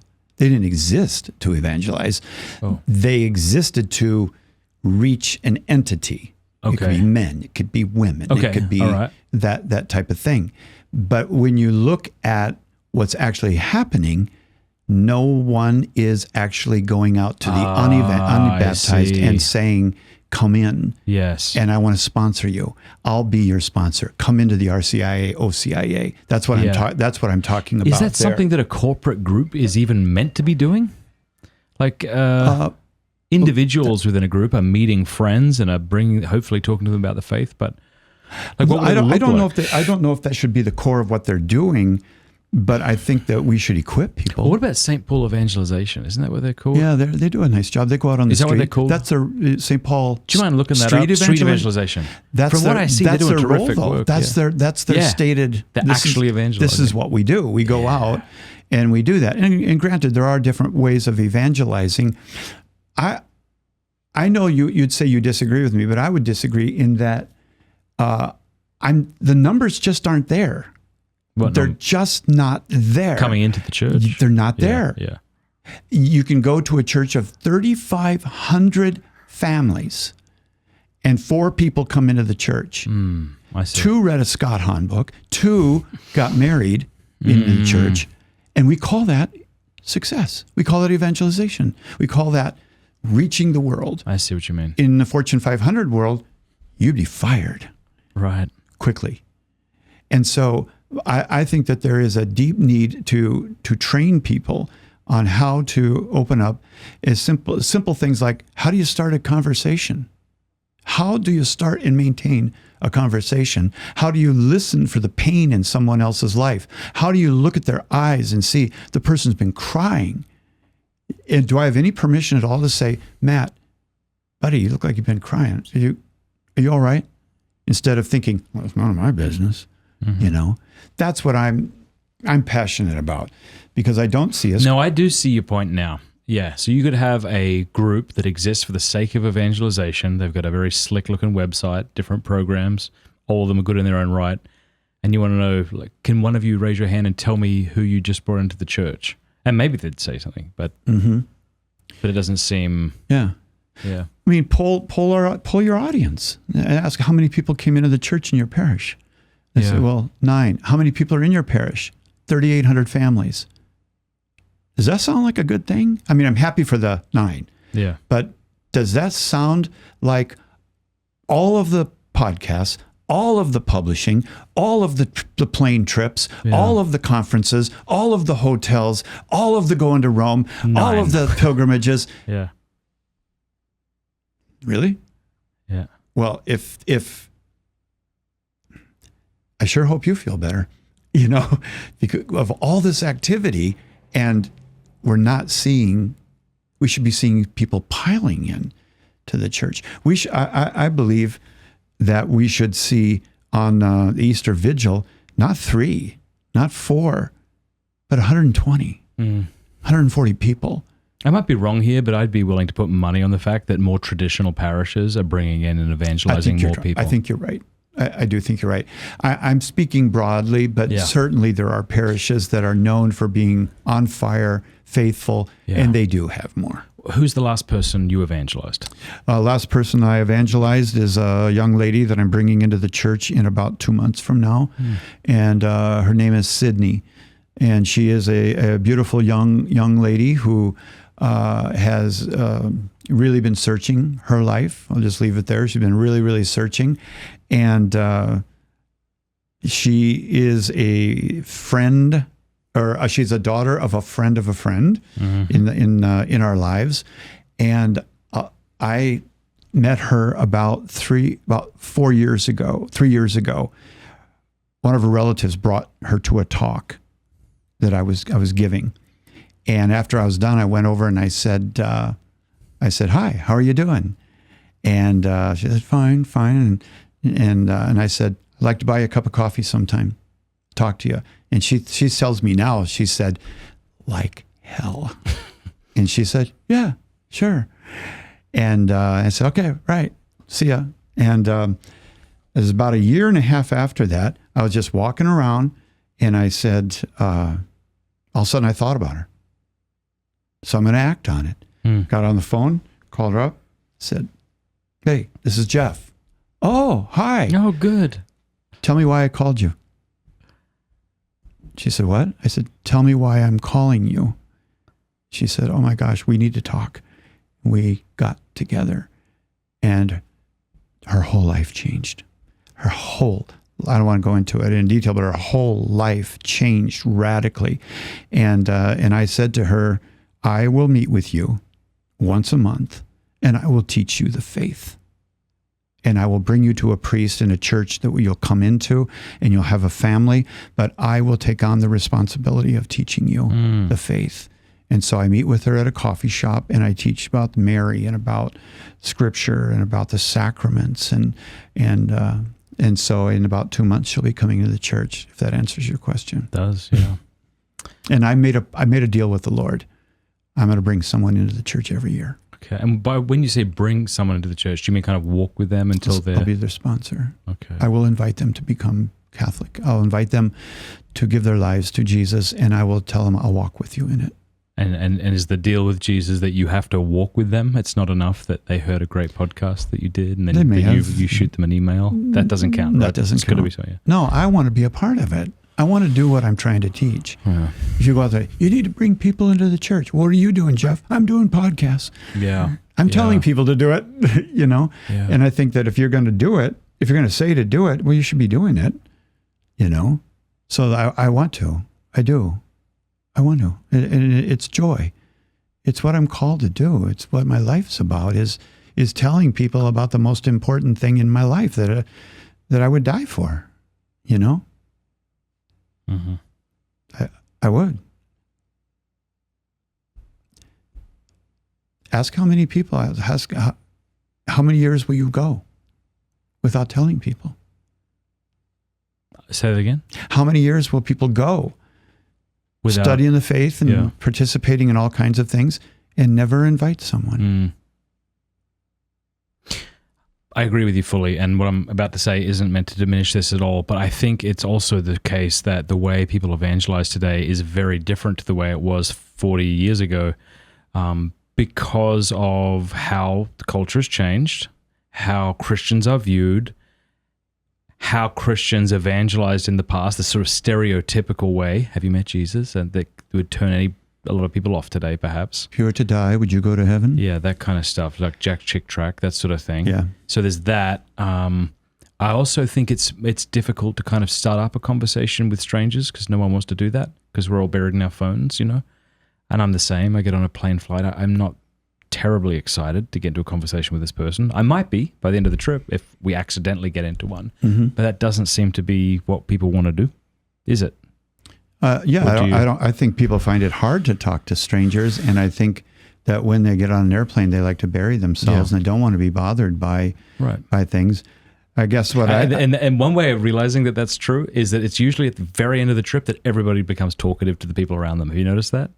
Oh, right before they get off there? Right, yeah, because that's when they're not committed anymore. That's when they compliment how beautiful your baby is, but they didn't want to say it at the start because the baby might cry, and I've got this connection with this person. I think you're right. Yeah, because you start with the baby at the beginning of the trip and say, well, what about do you have any other kids? And even the Mormons, you know, I don't think they knock on doors like they used to. I think they have different methods, eh? Like to knock on someone's door today seems a lot more intrusive, at least to me, than it may have. Well, let me tell you what I'm not talking about, and then what I am talking about. What I'm not talking about is acting corny. and just looking over someone saying, "Do you go to church?" You know, and trying to be, it's just stiff. Mm-hmm. What I am talking about is saying, God, if you want me to share the good news of the gospel, the good news with someone, would you bring them into my life and give me a tip that maybe there's a door open? That's what I ask for. I don't walk around all day long just all talking to people all day. Right. But every week I do talk to people every week, and I look for the opening. Something I overheard, someone crying at a Starbucks. I will walk over and say, "Excuse me." Does this happen frequently? In Minnesota in the winter, people are crying. It's depression. Yeah. It's winter. My dear, go to Florida. Does it happen often? So you just go up to random strangers if they Yes. look in distress. Yes, I do. And what do you say? I will say to them, if they're crying at Starbucks, I would lean over and say, "Excuse me," and then they look up and I'd say, "I know you're crying. Something has happened. Can I be of any help?" Mm. No, it's just. Can I pray for you? Yeah, I appreciate that. That might be the end of it. That's beautiful. But they may say, "It's my husband just left. I'm so sorry." Mm. You'd be shocked at how open people are. Wow. They are so open if somebody will listen and somebody cares, you know, and you don't come across like a weirdo. Yeah. But they See, in order to open do that, you have to be attentive. yes, You have to be willing present. to be interrupted. Yep. And that's what our Lord did, eh? Like, he was on his way doing things, and people would interrupt him and the apostles, and Yeah. the apostles usually got frustrated, but he would stop and be with them. Yeah. Like the woman who touched the hem of his cloak, for example. Yeah. And I think often we're not willing to be interrupted. I never told you about the lady on the airplane, Sarah. No. It's a good example. I was on a flight from Indianapolis to Minneapolis, and I was sitting in first class. I got bumped up for points, and I was against the window in the front row. The lady comes on, and there's nobody sitting next to me. And the lady comes on and says, the flight attendant, she said, "We're going to be waiting another 20 minutes for one more passenger who is now getting off the airplane." The whole airplane. Well, I got my connections. Everyone's complaining, you know. I would have too. Like, It's very frustrating, especially if I've got connections. It's going to really ruin my day. okay, this message is for you. So, you know, we're waiting, and 20 minutes goes by, and in comes this young girl, about 18, 19 years old, huffing and puffing, and the whole airplane starts clapping. Oh. They start clapping like kids in kindergarten. Someone spilled their lunch, everyone, you know. Oh, like and so that. I see. she comes in, and guess where she sits? Next to you. She sits next to the disciple. You hear the difference in that?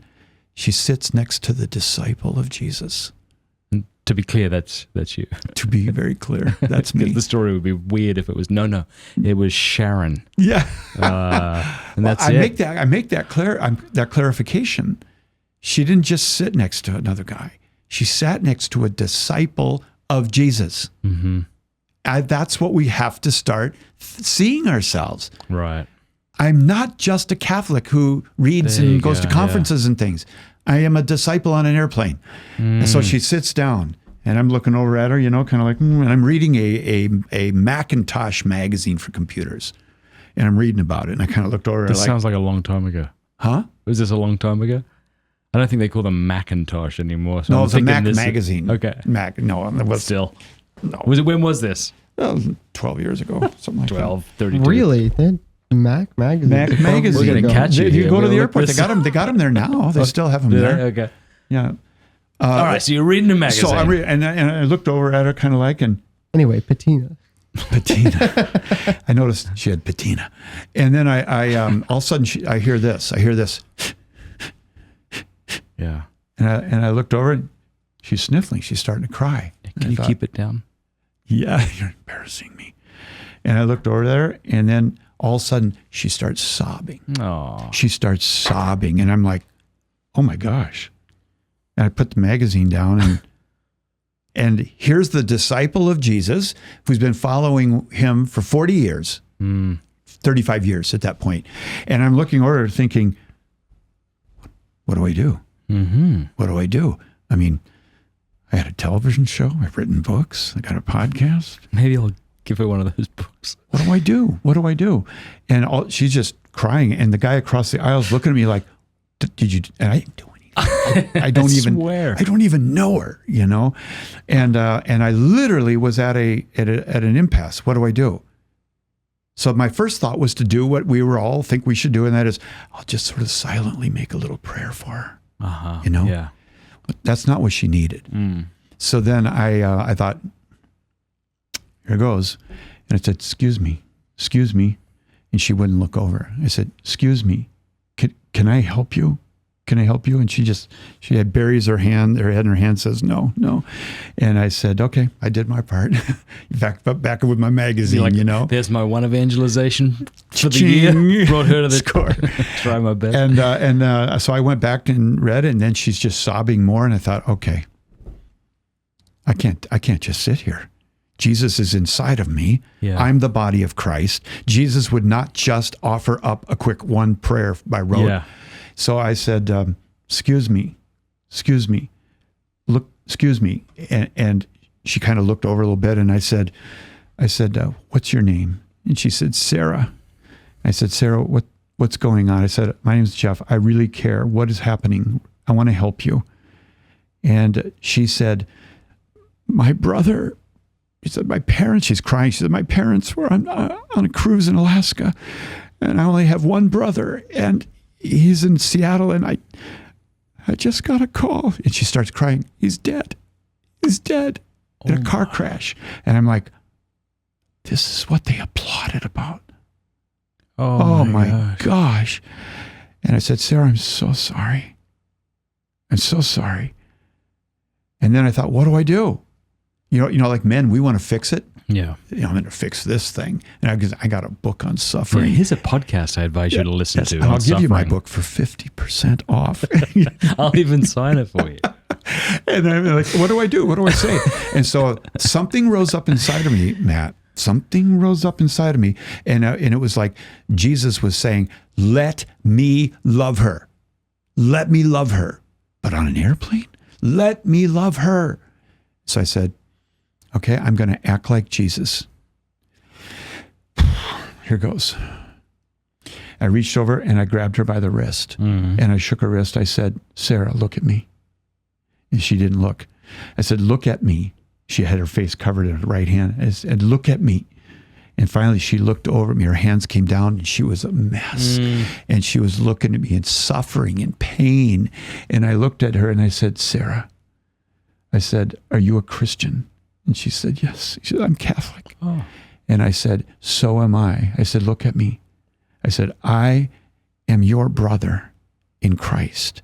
And I want you to know on this flight, listen, you are not alone. You are not alone. I'm here with you. Jesus is here with you. And I took her hand and I held it and she squeezed my hand really tight. And then I looked forward and I closed my eyes to pray for her. And Matt, within about 2 minutes, I was sobbing. I was crying. I was just tears coming out of my face as I was praying for her. And I realized I was picking up someone's cross. I was bearing her cross with her, my sister, who I'd never met before. But here we are on an airplane. And I held her hand. And after about a half an hour, I took my hand away and I started to talk to her a little bit more. We ended up landing. When we landed, she flew out of the airplane. And then I flew out. And I'm standing there and I'm thinking, wow, wow. There's something about Jesus moving through me on that airplane was so other, holy, whatever you want to call it. And I was just like, wow. And then all of a sudden, a guy taps me on the shoulder. And I looked over and it's, you know, the guy, he's from California, ex-cop. He's a karate guy, Jesse Romero. He was on the plane? He was on the airplane. What? He was on the back. What And a he comes guy. up and says, bro. And I'm like, yeah. He said, bro. He said, hey, man. I said, hey, Jesse, listen. And I told him about Sarah. And all of a sudden, Sarah runs back. And she looks at me and she wraps her arms around me and she says, thank you, brother. And she takes off. And Jesse's like, what's that about? And I told him the story of what had happened. And I'll tell you what, Matt, that day, I was changed. I did something I never did before. I took a chance. And I took a chance on being a real idiot. Have you evangelized? Tell me a time that you evangelized and it went really bad for you. It looked awkward. It was very awkward. Very awkward. There's got to be a time like that where you touch someone's hand and they're like, please don't touch me. I got one for you. I got to get his name back in my head, though. You might want to look it up. Thursday. The manager of the New York Yankees. You tried to evangelize the manager of the New York Yankees? Wait till you hear this. The manager of the New York Yankees, former player. Back in 2000. He'll come up with a name Boone? here. Who? Boone? Who? Boone. No. Aaron Boone. That's the current manager of the New York Yankees. Not the current. Back in the 2000s. What? All right, go through the history. He's big name. Your audience will know. I won't. Okay, you won't. He was a cricket manager. Patina. So anyway. Just shout out names. So here I am. I'm with Relevant Radio. Okay. On my morning show.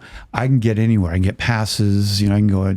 So I got passes to go into the Twins, Minnesota Twins, and so having a press pass means in the playoffs I can go right behind home plate for batting practice. Joe Torre. Joe Girardi. Torre. What? Joe Torre.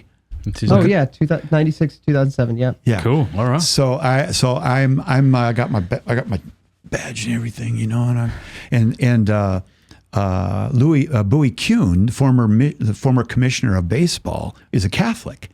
Real strong Catholic, and he and I were friends from Life on the Rock. And he said, Joe Torre has really had a powerful conversion experience in his life, manager of the Yankees. If you ever get a chance, just tell him I said hi, and you might want to talk to him.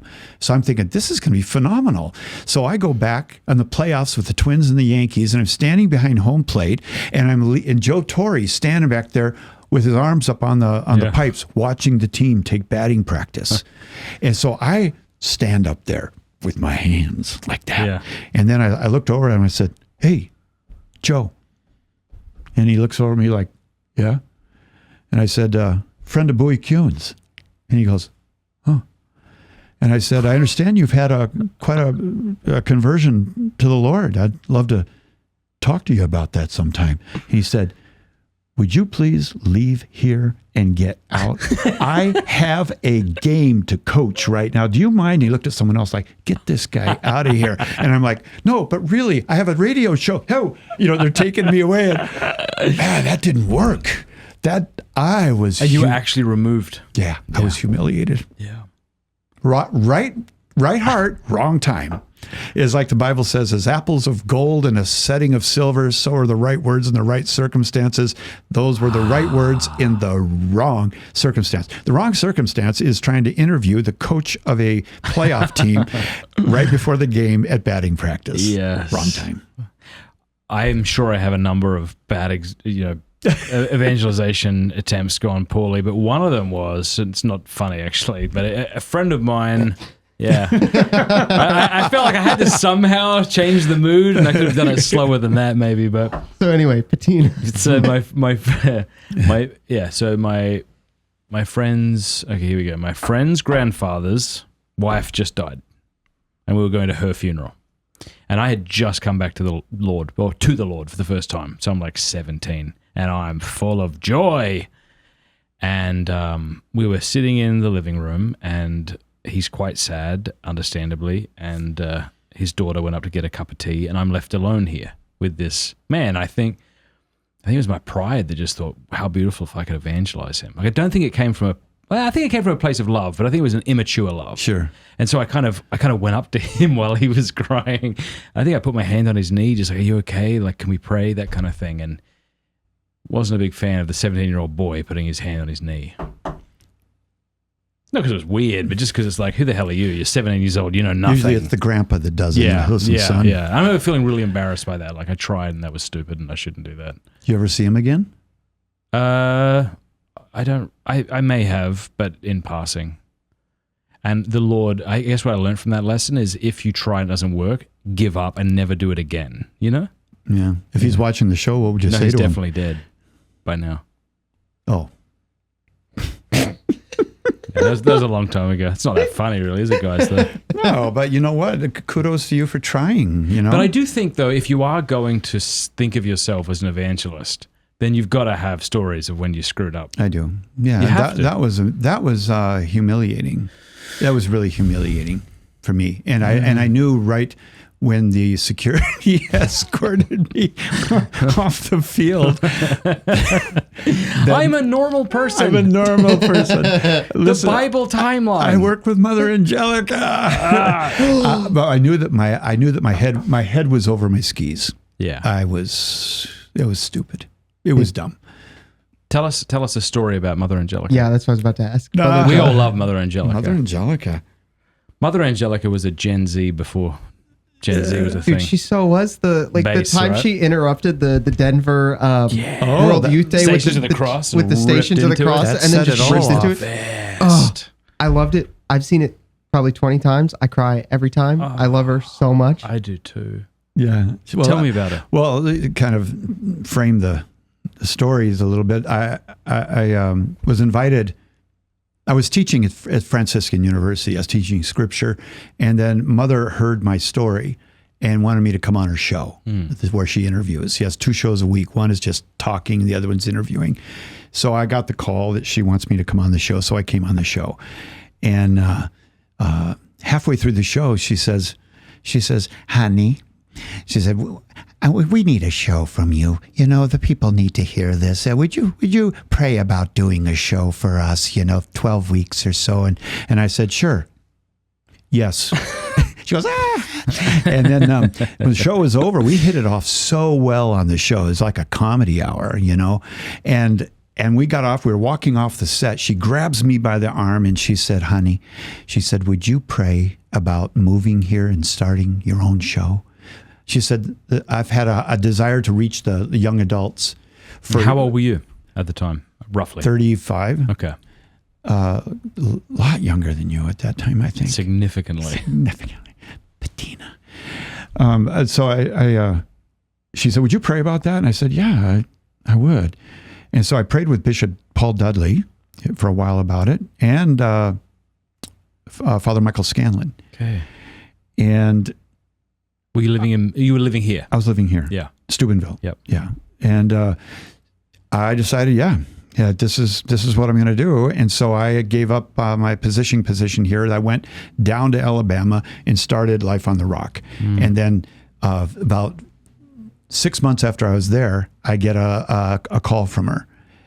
I'll tell you a couple funny stories, but I get a call from her, and she says, I want you to meet me in my office." And I said, "Okay." So I went down there, and I thought I was in trouble. The Mother doesn't just call you down there to say, "Hey, you having a good day?" And I thought I was in trouble. And I said, so she comes in the office, cling, clang, clang, and with all of her braces. And I said, "So what are we talking about here today?" And she said, "Well, I'll tell you." And then she said, "Sometimes I'm not feeling well. And sometimes I'm sick. And I just wanted to know if you would substitute for me on my show and do the show when I can't make it. Or if I'm not feeling well, we'll do it together and you can lead it." And I said, "Yeah, I'm honored. I mean, yeah, thank you. That's better than being fired." And I said, "I'm curious, why me? I mean, you could ask anybody to do this, but why me?" And she said, "Well, I'll tell you." She said, "I know you're thoroughly Catholic, but you sound like a Protestant." And she said, "I like that." And that was it. That was the reason. And I like, all right, I'm in. So for 6 years, I subbed for her, and we did shows together. She didn't feel really good at times, but there was one funny. I gotta look this up. I gotta see what you look like next to her. You get the show where she was healed. And then she was healed on her Wednesday night show. A lady from Italy came over and said that the Lord told her to come and pray for Mother. Now, for those that don't know Mother Angelica, she was always walking around in braces, a back brace, leg, arm, everything. And that Wednesday night, this lady wanted to pray with Mother, and Mother said, "I'll come into my office." And a lot of people, when you're a host of a show, a lot of people come in. The Lord tells them to come in and to do things, And so they went into the office, the same office that she would talk to me in, and a miracle took place. You've gotten better looking with age. Isn't that something? That's when I did her show. They say that. Well, Laura Horn says that. She says, "Like it's unfair. Men as they age, they get better looking." Yeah. Yeah. I'm sorry, I didn't hear what you said. You'd gotten better looking. Thursday, did you hear that? Should he say that again? All right, I'm sorry to cut you off. Okay, so this lady was healing or was praying for her, and suddenly this light flashed in the office. What? And she was healed instantly. Were you there? No, I was. You know where I was? In the bathroom. Father Karapi. Missed the whole Father thing. Karapi and I were supposed to get together for dinner that night. He was down there. He was going to be on a show. Yeah. And he didn't show up for dinner. I didn't know where he was. Later that night at 9 o'clock, he calls me and says, "Did you hear?" And I said, "Hear what?" "Mother's healed." I said, "What do you mean Mother's healed?" "She was healed. She got healed." I said, "Like spiritually or something?" "No, physically." I said, "You got to be kidding. She's not wearing the brace anymore." So the next morning I get a call from Mother, and she says, "Honey, can you come on down and see me?" And now this was behind the bars. Normally she wasn't behind the bars, but she wanted me to come down there with all the sisters there. So I thought, okay, well, it's really early in the morning. So I drive over there. I go down. There I go. She comes into this room, and she's standing there with no braces, and she twirls. Wow. And I'm like, she goes, "What do you think?" And I said, "Wow." And all the sisters are so happy, she's totally healed. And then she said, "Honey, do you think I could come on your show tonight and tell the world?" And I said, "Mother, you own the place. You can do anything you want. Of course, I would love to have you." And so that night, I opened the show. You always open a show with a tease. That is a little bit of what we're going to talk about. We'll be back in a moment. And I held up her braces. And I said, one of the nuns has been wearing these braces for X amount of years. Not any longer. We'll talk about that next on Life on the Rock. And then lights lit up all over the world, people calling in. Everyone was all excited. And then she shows up on the show, and she tells the story of what happened. You got to find us this video. I'd love to watch it. Yeah, it's on there. Yeah. And then in the middle of the show, she says, "Honey, let's dance." And I'm like, I don't dance. I'm not on purpose. When I dance, people try to rescue me. I'm not a dancer. Give him his meds. Yeah. And she says, "Let's dance." I'm like, sure. Okay. And so I'm dancing with Mother Angelica, and I don't even know what dance it would be called, but a mess. And we danced, and that day will go down in history as the day that she told the world that she was healed. And did the healing remain? Yes, it remained, and we stayed close. And she eventually had a very serious stroke, which turned everything around. And I was with her in intensive care on that, and I would talk to her, and then she'd blink her eyes for like yes and no. And I owe her a lot, to be honest with you. I did a podcast. You might have done something like this. I found the video. Nice. Did you find the video? We'll have to, when this goes live, we'll have to insert There's that somebody who was wearing these bracelets. That's awesome. But you might have done this, and it would be an interesting show. If you have me back, let me interview you. Uh-huh. Sure. Because I would ask you, who were the 5 people that had the biggest influence on your spiritual growth? Beautiful question. Who were they? And how did it change after you met them? What direction did your life take after that? And if they hadn't been in your life, what would have happened to you? What a wonderful And I had to answer that question on a podcast I did on the Jeff Cavins show on all podcast networks near you. But I had to ask myself that question. Yeah. And Mother Angelica, my mother-in-law, Emily, my mother-in-law, the Bishop Dudley, and Mother Angelica had the biggest. Say that again. So Mother Angelica, Bishop Dudley. Well, it was my mother-in-law, or Emily first, then her mother, my mother-in-law, Bishop Dudley, Mother Angelica, Scott Hahn. Those were the first 5 that had the biggest impact on my life, to where if any one of them had been taken out of that equation, completely different story. Yeah. Completely different story. And I owe EWTN, I owe Scott and Kimberly and Father Scanlon. If you ever want to talk about it, the scholarship he gave me here was a pure miracle. But Mother Angelica gave me an opportunity to tell the story of salvation history. And remember I said it during the show, she said, would you do a show for us? Yeah. That wasn't Life on the Rock. She wanted me to do a 12, 13 week show. And nobody knew me. And so I called Scott and I said, you want to do it with me? Let's do it. Let's go through the Bible together. That's our Father's plan. That's the longest running show on EWTN. And so he and I did 13 one-hour shows in 2.5 days. Wow. And we were completely exhausted. Totally There's exhausted. another man who's gotten better looking as he aged. Yeah. He also looks more Asian than he used to, which is weird. He's tan now. Who? Scott Hahn. Oh yeah, Isn't that funny? But who are a couple in your life? Well, I'd say my grandma, because she was like the first witness of somebody who loved Jesus Christ. So the rosary beads and the tattered prayer books next to the murder mystery novels, and she would pick her up, go to mass. I knew she was a woman who took her faith seriously, even if I didn't know anything else. So her. My bishop, Eugene Hurley, was the bishop in the Diocese of Port Pirie. He went with me to World Youth Day in Rome, and I loved him.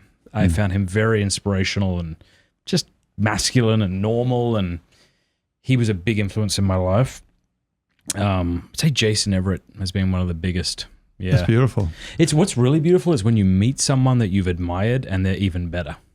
So he's like that. Yeah. I might put Scott in the top 5. Yeah. I'd have to give it more thought. I mean, there's been so many people. Sister Miriam James of late, you know.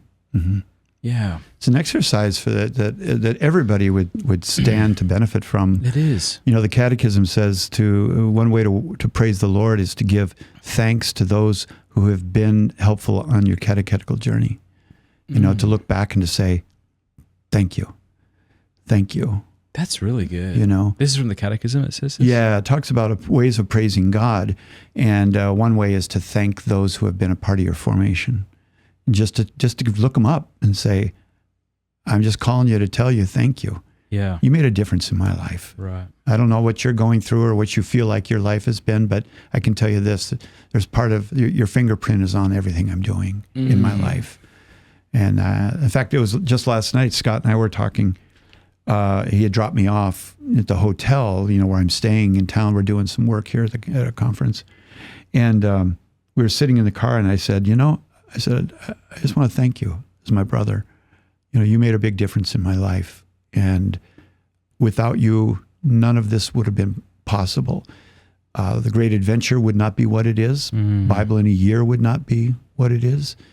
And I just want you to know I love you. And I really appreciate you. And sometimes, for men to say that to men, sometimes that's a little uncomfortable, you know? And so I asked him to look the other way. No. but I think that type of transparency of saying, you're a big brother to me, and I appreciate you. I really do. And I hope I can be that to somebody else. That's beautiful. Well, maybe that's a nice place to end. This is lovely, Patina. It's been really great having you on the show.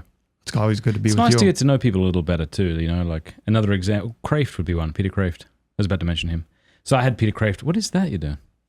Is that like a vape? Oh, it's a mouse. I'm like, vape, come on. When I had Peter Kraft on the show for the first time, I was just like intimidated. Really? I didn't understand his sense of humor. I didn't want to seem like an idiot. But by the third time, I'm like, okay, I feel comfortable. Yeah. And I feel like that way with you. Yeah. It's been an honor to get it's to always know fun you to and talk chat to you. with you. And you're a good brother, and you're doing good work. And you have, with your dual ministry of Pints with Aquinas, and then working with people who deal with pornography, you have saved many men's lives and women's lives, and you've saved many marriages. I hope And the Lord uses it. There's your handprint is on a lot of lives and grandchildren, and that's a beautiful thing. 2 funny statements that are very insightful about the Lord and his calling on our lives. The first is, I read this on a meme recently, and I'm going to keep repeating it. When the Lord put a calling on your life, he factored in your stupidity. Mm-hmm. That's so comforting. It is. The second one is a prayer that I heard a priest say, Lord, use even my bull crap as manure for their growth. Yeah. Use it all. Well, that's the thing that stumped C.S. Lewis. C.S. Lewis said, God, why are you asking me to do what you could do so perfectly? And it was that I love you, and I want you to be a part of my work. Yeah. What an honor. We'll put links to your stuff below. Do you have one podcast? I mean, I know you're involved in a lot of podcasts, but is there kind of one that you're like, I'm proud of this one? I'm really... Yeah, the one that I'm most proud of right now is I'm doing on Hallow. Yeah. I'm doing a daily reflection. Mm-hmm. I'll let you mention Hallow. No, well, we'll add these after. We'll do the ads after. Yeah, we'll do the ads. Yeah. We'll do the ads after. Yeah. We don't know. Hallow, what is that, and where could they find a 3-month subscription for free? Hello, I want to say thank you to Hallow, which is the best, not just the best Catholic app on the App Store, any App Store, it's the best app out of any app that's ever existed, Catholic or otherwise. I think it's finally time to say that. If you want to grow in your prayer life, please check out hallow.com/Matt. If you sign up on their website at hallow.com/Matt, you can get the entire app for free for 90 days. That's ridiculous. After those 90 days, if you don't agree with me that it's worth the money that you're going to get charged after that monthly, which is a relatively small amount, you can just cancel. You won't be charged a cent. They have sleep stories. They have My Catholic Lo-Fi on there. They've just added the Gospels, a dramatized version of the Gospels. They have daily exegesis on mass readings, which you can listen to. It is fantastic. So if you haven't done it already, hallow.com/Matt, sign up over there. Try it for free for 3 months. Yeah. I think I really enjoy Hallow and the reflection. I'm doing a daily with Jonathan Rumi, and he reads the gospel, and I do a reflection. I know you're on there too, in some way, aren't you? I think. I read a sleep story once upon a time. I wouldn't recommend listening to it. It'll keep you up at night. It's terrifying. I had night dreams. Hello and welcome to Hallow. G'day, I'm Matt Fradd. No, I'm proud of the daily reflection I'm doing, and then I have a weekly podcast, Ascension Presents, and I'm happy with that. What's that called? Jeff Cavins Show. Original. Yeah, I figured if that was probably the easiest title. That works. Have you listened to Hallow? Have you listened to the daily reflection? No, I haven't yet. I would invite you to do that. With tremendous gusto. One thing that I have been listening to is there's this Australian fella who does a daily exegesis on the scripture. I'm sure it's crap compared to yours. But Well, what in the world is? yeah, I'll play it. What can any good come out of Australia? No, but something can, and it is not nothing. So let's see. Does he do the accent thing and everything? Yeah, it's a bit different to mine. Yeah. Yeah, no, that's true, isn't it? Yeah, no. Seriously, I want to interview you on your own show, and I will do it with an Australian accent, and you do it with an American accent. Hey there, guys. Hot dog, ketchup. Go home. I'm Matt Fradd. That was good what you just did. Why can't I find it? You do it again. Home. Home. They How bite do you their say words. no? No. No. No, that's terrible. No. No. No, it's terrible. Say it. No, No. I won't. No. All right, listen to this fella. So this is called No, I Daily won't. Exegesis. Listen to his accent. Hey everyone, welcome back to the Daily Gospel Exegesis podcast. I don't We're like giving how you the he goes up at the end. That The must be. Exegesis podcast. Welcome to the Daily Exegesis podcast. Thank you so much for being here. I don't know if that's a Sydney thing or what, but let's see if he keeps doing it. All day to better understand the gospel reading from today's mass. Okay, down. So as always, we're going to do a As dive always? into today's Two. text, which is Matthew chapter 13, 13. verses 44 to 52. 44. Well, down. He goes down. So you're going to hear Here. 3 parables here, 3 short. He's really good. I really enjoy it. I don't mean to crap Listen to on the this one. guys. I found this one the other day. This one is phenomenal. All right, let's do it. Okay, this one is really good. Listen to this one. Hello and welcome. I'm Jeff Cavins with today's Daily Reflection. Today's reading is from the Gospel of John. How much green chapter tea do you 11. have in you? God wants to be known. Why do you sound like a newscaster? Yeah, why? It's the generational thing, I'm telling you. And of the Son and of the Holy Spirit. Amen. His voice is offensively soothing.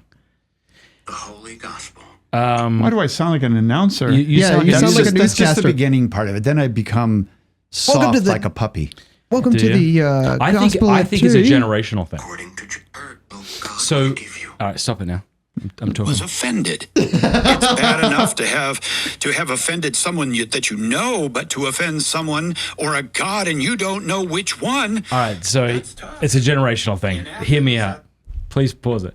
So, and here's how I know. Hey, Matt, what's patina? I was at a Catholic Answers conference, and Trent Horn and I were standing up the back, and Tim Staples, who's an excellent presenter, wonderful apologist, was giving a talk, and he was, I'm telling you. yeah, that is very different, I think, to how people talk today. Like Trent and I were aware when we get up there and talk, it's more like we're just talking at a podcast. I think it's a generational thing. I think it's the difference between, how people received media back in the 80s, 90s, More at 2000s, and then like just podcasts, just chatting. Yeah. So for me, when I hear people speaking in a theatrical way, I take it as insincerity. Well, I'm not speaking in a theatrical way. Okay. That's beginning. A little bit. No, listen. Oh, play the beginning again and tell me it doesn't sound like a newscast. No, the beginning. There were around 30,000 shrines and altars to many. It's very theatrical. many Yeah, gods. Yeah, you don't People talk like made that. offerings I'm to not saying you're many of these insincere, gods, hoping to but you win don't talk like that in this podcast. Keep playing it just to prove my point. to no avail. Well, my voice was sore that In day. that setting, Hollow.com/Matt. Epimenides, a philosopher from Crete, came to Epimenides? Athens. Epimenides You say is Epimenides. quoted twice in the Bible. Paul The told Bible? Titus something that Epimenides said. Yeah, it's very theatrical. That's not a good example.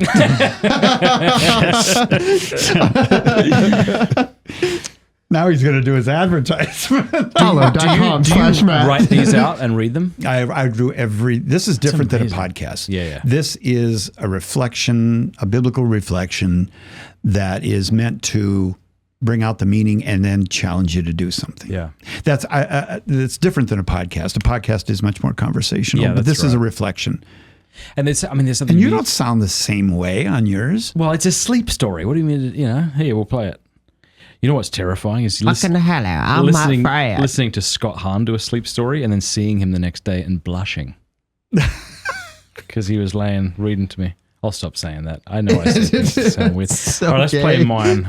You're not going to like this. I hate it so much. But I was flattered that my wife sometimes will listen to this if I'm away. I'm terrified. A Song of Songs, which is Solomon's. You don't sound like that. Let him kiss me on kisses of his mouth. That's not about Scott Hahn though. That was directly from the Song of Songs. That is not you. Well, it's Dude, just- play it again. Okay, is it really that bad? Yeah. Yeah, it's Your really. love is Hello.com/Matt 3-month trial. It's great. It's great. fragrance of your perfumes. Your name is a flowing perfume. Okay, Excuse hold me, on. this Time is out, about time out, me time right out. now. Time out. Young women Time love out. Can you point that picture, your hollow avatar, at the camera? After you. I don't have an It looks avatar. I have a nothing cup of like coffee. you. Hey, I had hair back then. They don't do And I avatars. had- They don't do them anymore. You had eyeballs back then. Let us exult and rejoice That's how in I you. sound if I'm reading. No. Let Well, us if you're celebrate reading. your love. But young people Let today us- don't Maybe need it's to the, read the way the to them. microphones are picking it up, but it sounds like the same very time- stunted. Okay, listen. Here we go. Fearful. We are fearful due to what we must engage in this side of heaven. I know that you want your relatives to join you in heaven, and Friendly. I do as well. At the And I same do time, as well. Warm, There are inviting. parents in your town and in your state No, that want their children to be with them in heaven. You're right. It's a every different thing. It's It like is. when someone gets up and preaches. Then they're not getting up to have a conversation. They're getting Right. up to proclaim. You're proclaiming. Yeah. Yeah. And you don't talk to your wife the way you talk to me. You That's don't, true. Scott Hahn doesn't get Why up there did in you a have to conference think and go about on and Why did I hesitate? I made a big mistake. I made a big mistake last night in my talk. I said, when Emily and I were dating, we were with each other 24/7. And I thought, wait a minute. Wait, no, we were not. we were together 18/7, because it came across wrong. Did it? I didn't get how it 24/7. If they were dating and they were together 24/7. Oh, yeah. Come on, You're use so your brain. pure. Yeah, he's quite innocent. Forget the Oppenheimer moment. What's it called, the movie? The Open Church Hour? Oppenheimer? That came out months ago now, yeah. All right, good. What are you doing? Going home? You doing another talk? Or? No, I'm done. I'm going to go home tomorrow, and I got a couple of weeks of work. Then I go to Philadelphia for some filming, and then all of October I will be in Israel, in Egypt. All of October? You're kidding. No, Emily's coming with me, though. How beautiful. Yeah. What's something that you do for relaxation that's unimpressive? Like, don't say something like read the Bible in Aramaic. No, well, I do like to walk, and I know that's unimpressive, but I do like to walk. What I like to do, and I don't do this because I'm a big advocate of guns or anything. I guess that didn't sound good, but Thanks, guys. Be sure to subscribe. no. What I do to relax is I like to do target shooting. Mm-hmm. Just relax. I enjoy it. That's awesome. Yeah. That's why I like to do that, and like to walk. And I really like to be with my wife. I like walking with her. She's a good woman. She is. We've been just celebrate our 45th Beautiful. anniversary. Oh, ours will be coming up. We're 17 next month. What's doesn't sound what's like the many. date? The 12th of August. The 12th of August. That's my parents. Is it? Yeah, I think. I'm not sure. It might be Does anybody September. know their parents' anniversary?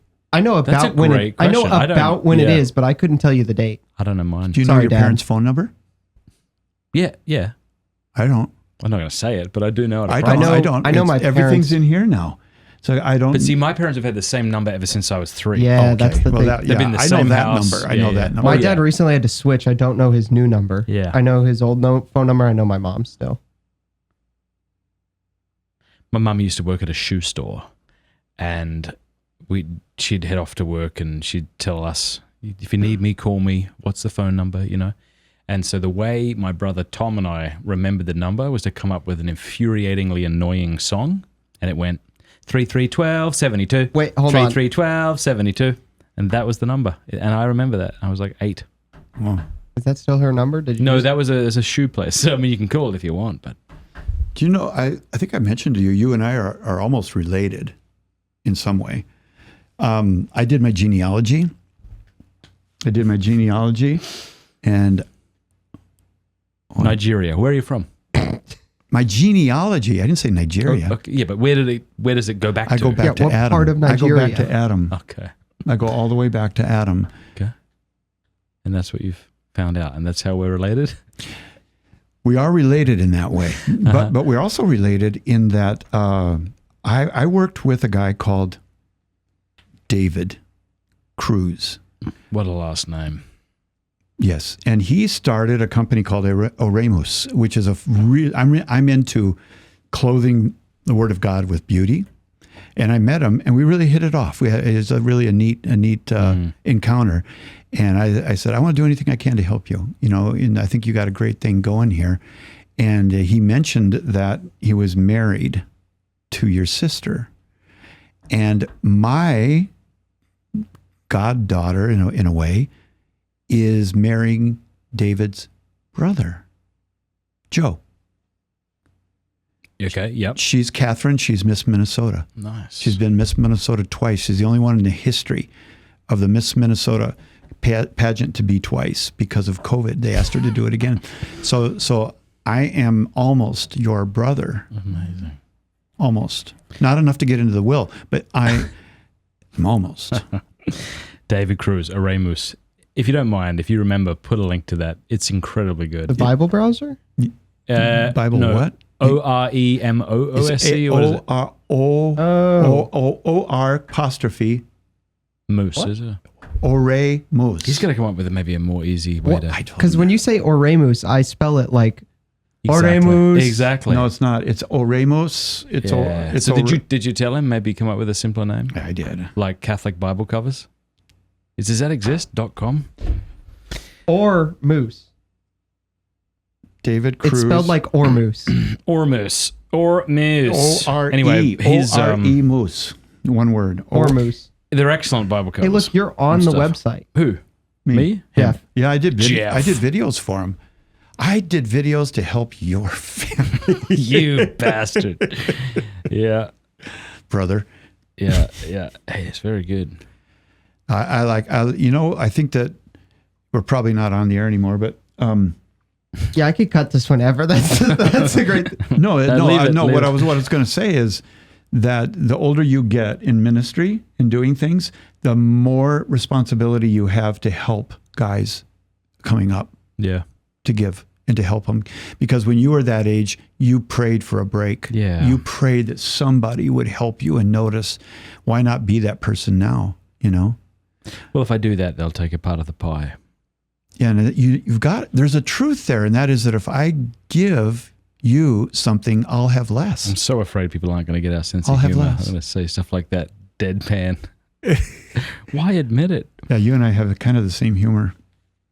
Kind of. What is a maternity? Oh, okay. Sorry. Maternity of Mary Rosary. I just read maternity rosary pouch, and I was like, what about rosary pouches? Maternity? Doesn't work for pregnant women. That's a nice. He's very good. They're all very good. Do you read the Bible every day? I read the Bible readings. You do? Yeah. So I'll do like the Magnificat with my bride. We'll read the morning. You do have time with her every day? Praying or reading? We pray every day. It's nothing impressive. So But you'd get together. We'll do sometimes like a 5-minute thing where we Okay. just bless each other. Do you think that it's difficult for married couples to get together? I think it's more important, and you correct me if you disagree, that the man and the wife have strong prayer lives than that they come together daily and pray with each other. Mm-hmm. But Bob Schutz suggested a way that husbands and wives can pray for each other. And it's as simple as thanking the Lord for this person, blessing them, thanking them, and then praying for them, some intention. Yeah. And they do this, the woman does the same for the man, and then finishing with our Father. Yeah.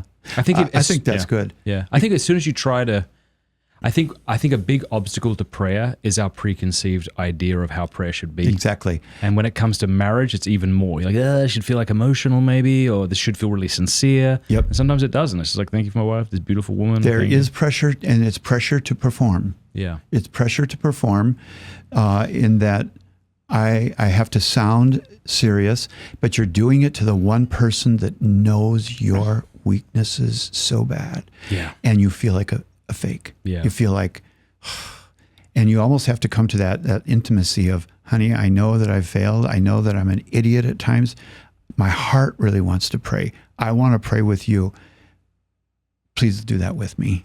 You know, and most women, that when I was a pastor before, we asked women the question, what do you want most out of men, your husbands?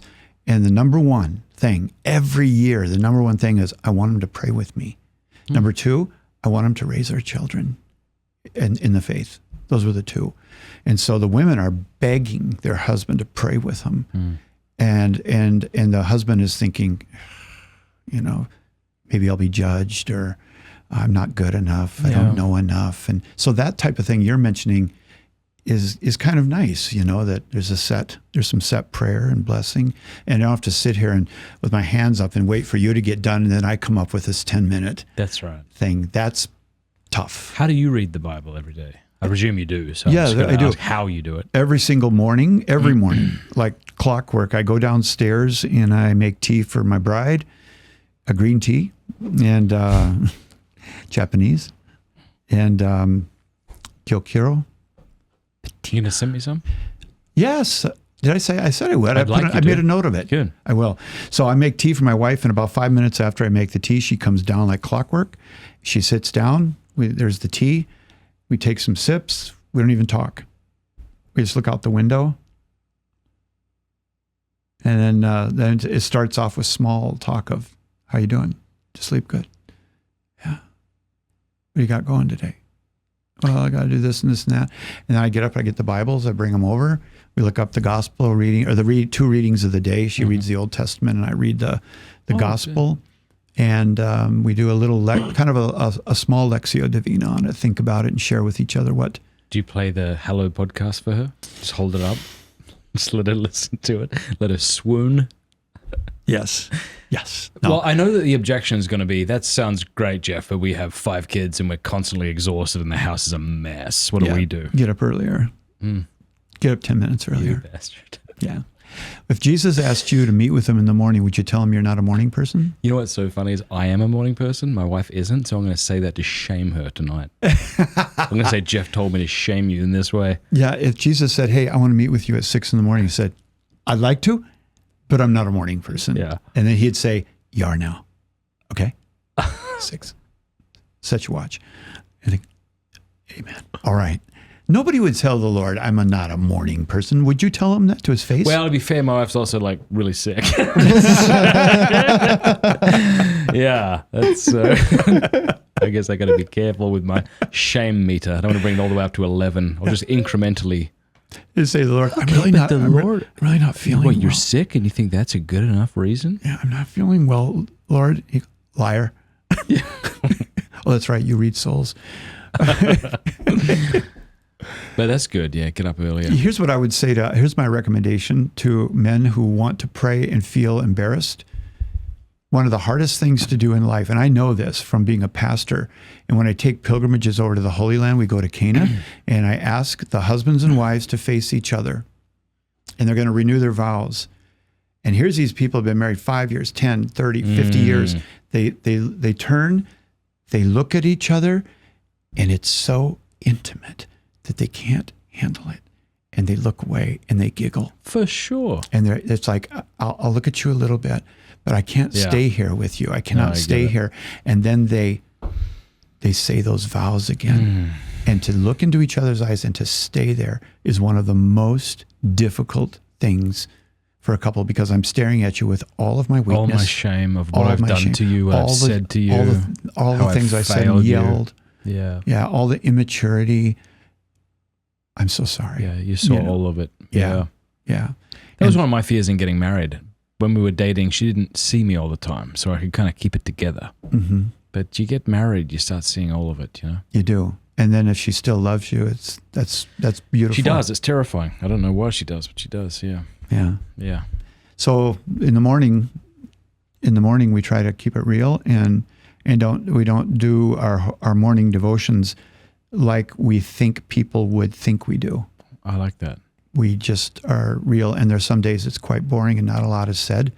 And then there are some days where we didn't quite end the disagreement the night before. You know, I'm just kidding. I just want people to feel at home. Yeah, but you never fight with your wife. No, but but the riffraff who are watching probably do. Yeah, I need to build examples. Yeah. To enter into. What do ordinary folks struggle with? Yes, mere mortals. Yeah. So when I get into an argument with her on Thursday night, we're going to get together on Friday morning. It is different. Yeah. We come downstairs and there's a longer period. You make sure her tea's cold. Yeah, yeah. I put some ground up hamburger in it, just down the bottom. Yeah. Oh, really? I didn't know. But we have to come together for prayer, because that's the only place God can straighten her out. Drink your beef tea.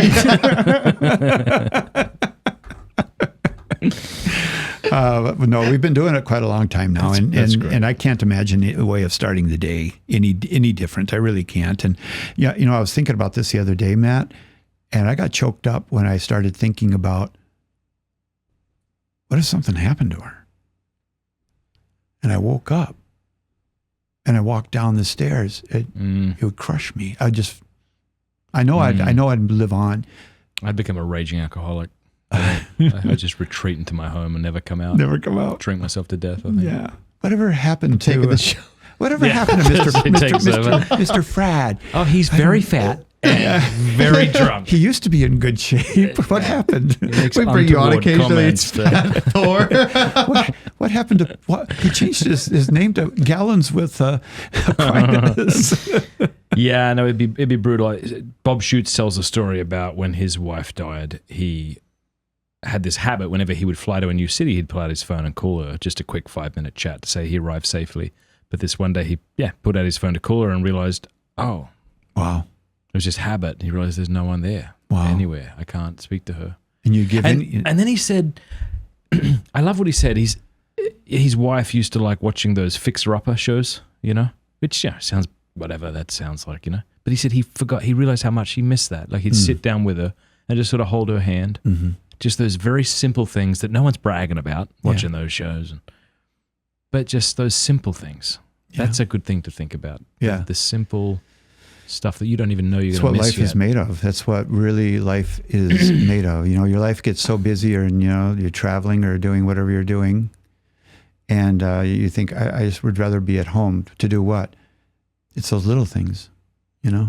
It's those little things with my wife. But I don't like to think about that, about not having my routine with her. And she says the same thing. She said, I don't know what I would do if I couldn't meet with you and talk about the Lord and our kids and our grandkids. And it's the anchor of my life. And I'll let you in on one thing. I'm a big believer in you shouldn't tell everybody everything about your marriage or your life. There's some things that are sacred, and there's just you. Nobody deserves to know anything about some things. But I remember one night during COVID, we were meeting up to 2 hours a morning. 2 hours a morning of just talking and reading and enjoying each other's company, and then getting on with the day. And one night, she said to me, before we went to sleep, she said, honey, and I said, yeah, I can't wait till morning. And I said, I can't either. Do you sometimes, I don't know you that well, and so I'm not making an accusation here, but do you ever cringe at how you could have destroyed all of it through, you were a man, you travel on the road, Sure. You're encountering other women. Mm-hmm. It's so easy to fall into these things that the world champions and celebrates. And if you were to set everything on fire like that, you wouldn't have this beautiful thing right now. And I think everybody does to some extent, that everybody wonders if they can ruin their life. And I think everybody can. Yeah. And the minute you say that you can't, I think you're in trouble. Yeah. And that you have to watch yourself, we're human, we're men. And I think that constantly guarding your life is important. And there was a pastor that once said, he said, who you are when you're alone is who you are. Who you are when you're alone is who you are. Who you are is not when you're in front of a crowd. Sometimes when I'm on my own, I really like me. Sometimes I'm gross. So it's both. Yeah.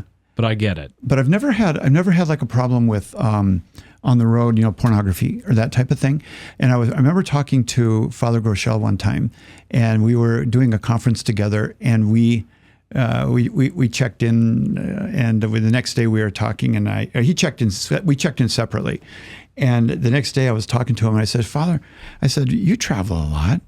What do you do about like the pornography that's on these TVs in the hotel rooms? And you're a man on the road. He says, I'll tell you what I do. He said, I go up to the front counter, and I'm dressed a little different, And he said, I say to them, excuse me, do you have pornography in your rooms? And the lady says, and he says, I work for EWTN. I'm a friar. Do you have pornography in your rooms? And she says, well, there is pay per view. Yeah. Do me a favor. Can you turn it off down here? And she says, yes. Why don't you do that? Turn it off. And then he looked at me and he said, it's a hell of a lot harder to say, turn it back on. Yeah. To go back downstairs, they turn it back on. Yeah. And I thought, what a great bit of advice for young men. Well, there's a man who knows his weakness and acts accordingly, as opposed to, I could never. Yeah. It's like, shut up. Yeah. He just says, if it's in the room, turn it off, will you? Yeah. Because they say, I'm not. And even if they couldn't turn it off from down there, you've now made a statement that you're a Catholic priest. Yep. And someone will have to see what you watched or something. Yeah. Yeah. Yeah, that's good. We can all destroy our lives. I remember having an argument with my wife once, and it occurred. I said this the other day over coffee. I said it occurred to me that this isn't unbreakable. Mm-hmm. That was a terrifying moment in my life. Yeah. It is. Not to take each other for granted is so important. And one thing I'm learning too now is your habits are very powerful. Yes. Like you've developed a beautiful habit of waking up, making tea, reading your Bible with your wife. Yeah. And the reason you do that every single morning and it's like clockwork is precisely because you've done it for so long. And we all have things like that, brushing our teeth, going to the same coffee shop or something like that. But we can also fall into negative habits of speech Yeah. or assuming the worst of our spouse. Yes. It just becomes like, There you go again. this is just what we do. Yeah. This is now, how do you have to both kind of realize it and repent of it. Yeah. And men get into the habit of attacking their wife or criticizing their wife in sideways ways. Like, you're like your mother. Well, that wasn't a nice comment. I'm certainly sure you're not talking about her virtues. You're just like your father. Yeah, you know, the older you get, it's that type of thing where it's not fair. That's not fair to say that, to each other. And the older I get with my wife, the more I regret some things if I say that I make, no, come on, Jeff, you're more mature than that. And sometimes you say things that are mean-spirited or cynical, but they're not they can't be pointed at objectively, but she knows what your intention was, and you certainly bloody well knew what your intention was. Yeah. And so I think when you catch that, apologize for that. It's humble. That's hard to do. Yeah. Hard to say sorry. You and I were constantly. talking one time, I remember sharing with you that there was one time, I don't know, it was over 20 years ago. You know, the longer, the better. That's right. I'm a much better man now. Yeah, I was but just a kid, but it really was. I was about 20 years ago. I don't even remember what it was. I don't know what it was. I wanted to do something. I wanted to buy something or whatever it was, and she was like, "No, I don't want that in the house. I don't want that to be a part of our lives." And I'm like, "Honey, come on, I'm Catholic, or whatever." And she just held her ground. And I held my ground. And I honestly can't remember what it was over. But finally, I broke her. And she said, "Okay, all right." when you say you broke her, you don't just mean changed her mind. I broke her spirit. Okay. Where I forced her to not be her for my own, whatever it was I wanted to either buy or experience or whatever it was. And when she said that, something broke in me. Oof. And I saw her and I said, no. The pain of me changing her was greater than me not getting what I wanted. That was greater. Yeah. And I said, "No, forget it. No, this is not worth it. You stay you. I love you. I am not changing you for my own desires." And that was a breakthrough, like I said, 40 years ago. You heard that song by Nick Cave? You know who Nick Cave is? Nick Cave and the Bad Seeds? All right. He's an Aussie. Wait a minute. I want to be relevant and cool. No, he's old. Yeah. He's old. Oh. Yeah. I don't believe in an interventionist God, but I know, darling, that you do. And if I did, I would kneel down and ask him not to change anything when it came to you, something like that. Yeah. Yeah. That's beautiful. And if he felt the need to direct you, I would ask that he would direct you into my arms. Yeah. It's a glorious song. Well, one counselor This once man is terrifying said looking. that there's something Yeah, like he's 75% of who your wife is who your wife is. And you're not going to change a certain percentage of who she is. It's genes, it's DNA. That's so true. And that the question is, can you change together the other percent, and can you live with what doesn't change? Yeah.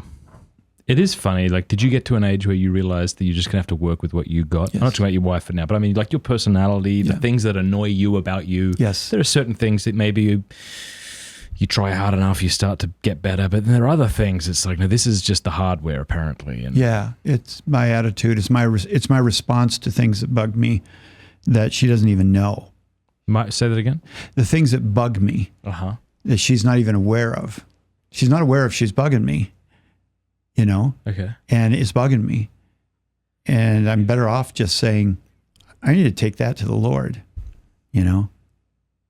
instead of having one more thing on the list where she has to conform to my liking. But I'm talking about you specifically. Like, just like your wife has traits that are unchangeable. Oh, yeah. You and like I have traits. And I said this the other day. I do so too. just, like, I am impulsive. I have a lot of ideas, and then I don't follow through on most of them, and I get bored of them really quickly. And this has been constant And I think in the beginning, I didn't even see it. Other people saw it. Yeah. You get really excited about something and then you're over it. Yeah. Just when you got everybody else excited and they're still excited and you're done. Yeah. Even little things like I'd get everybody, let's go watch a movie. Come on, yeah. And we do it in 20 minutes and I'm like, I'm going to bed. They're like, what the hell? Yeah. That's me, you know? Yeah, I do. And one of them is, Emily calls it that look in my eye.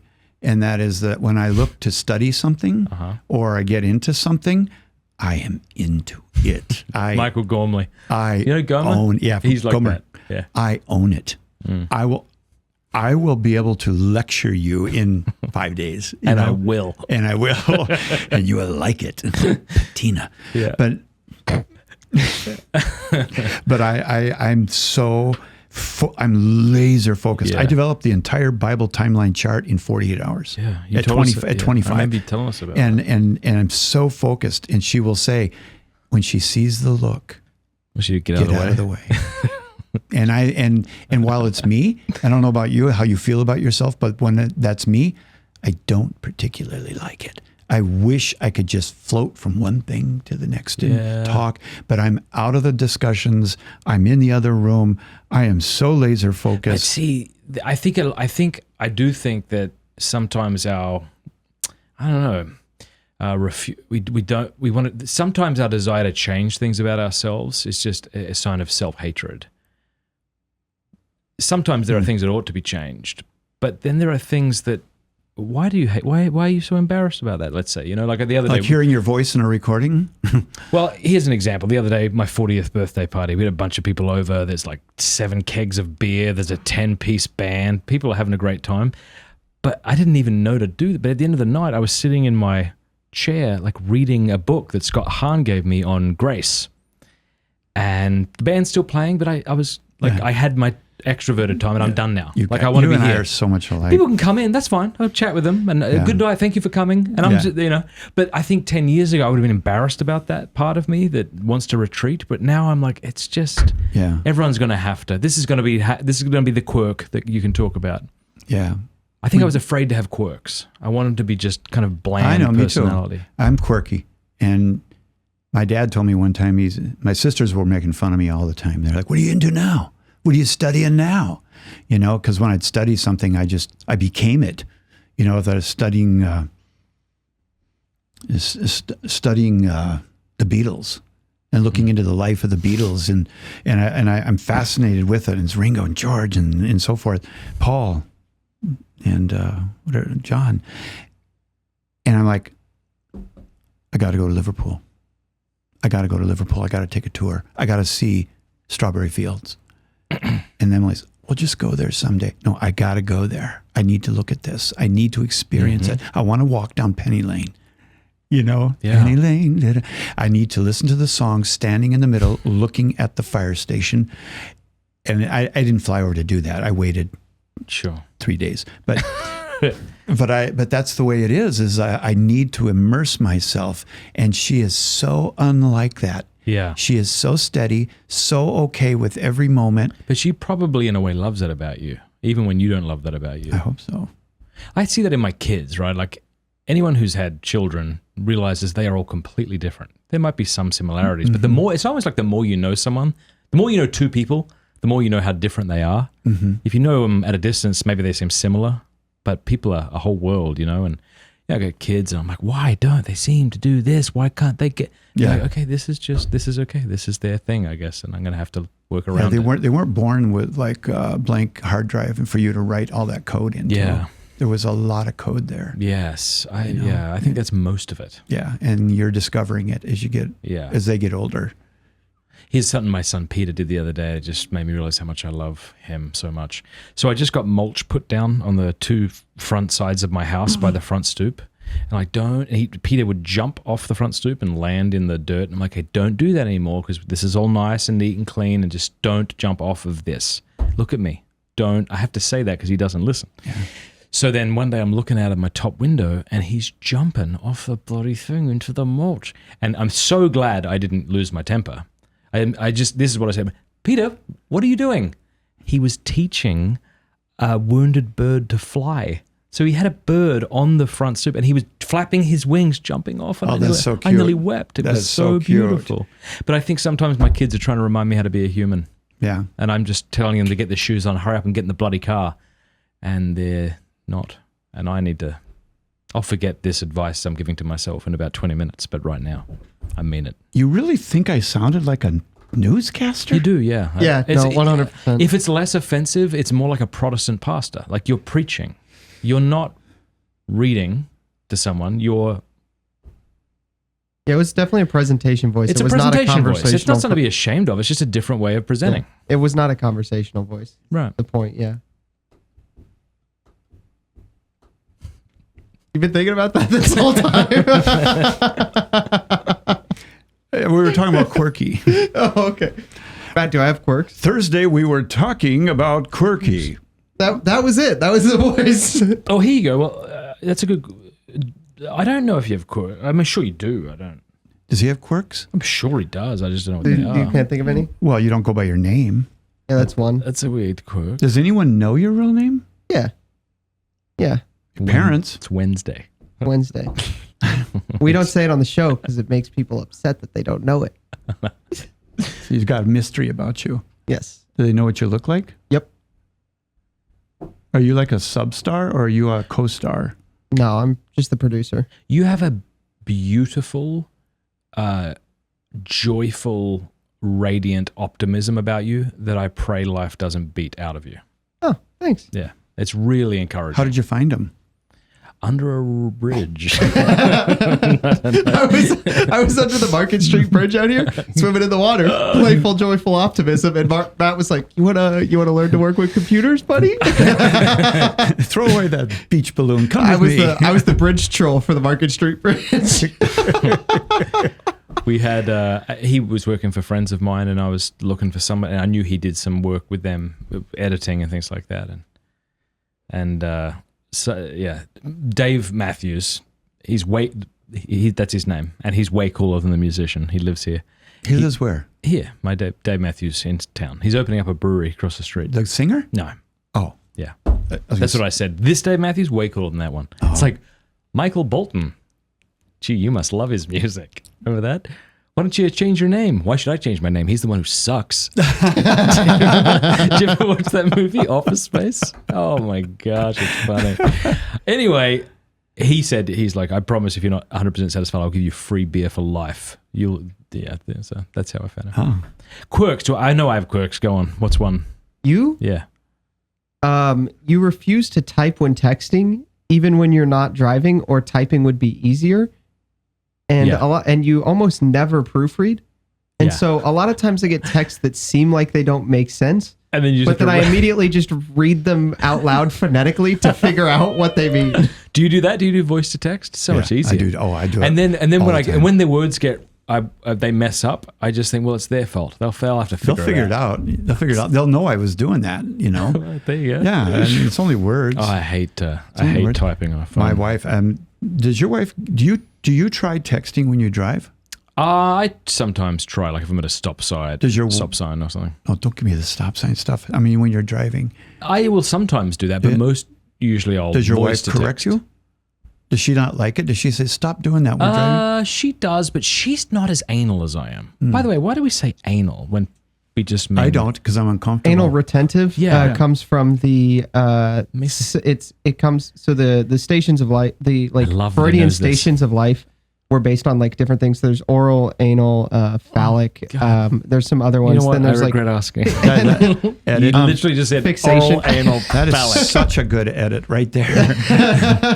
so they're all stations of life Freud thought existed, and he also thought they denoted certain aspects of a person's personality that would come out. So and if during the someone's- anal retentive fixation, somebody becomes very You don't what we keep would that call anal You today. don't keep that kind of stuff in the So, show, all do right. you?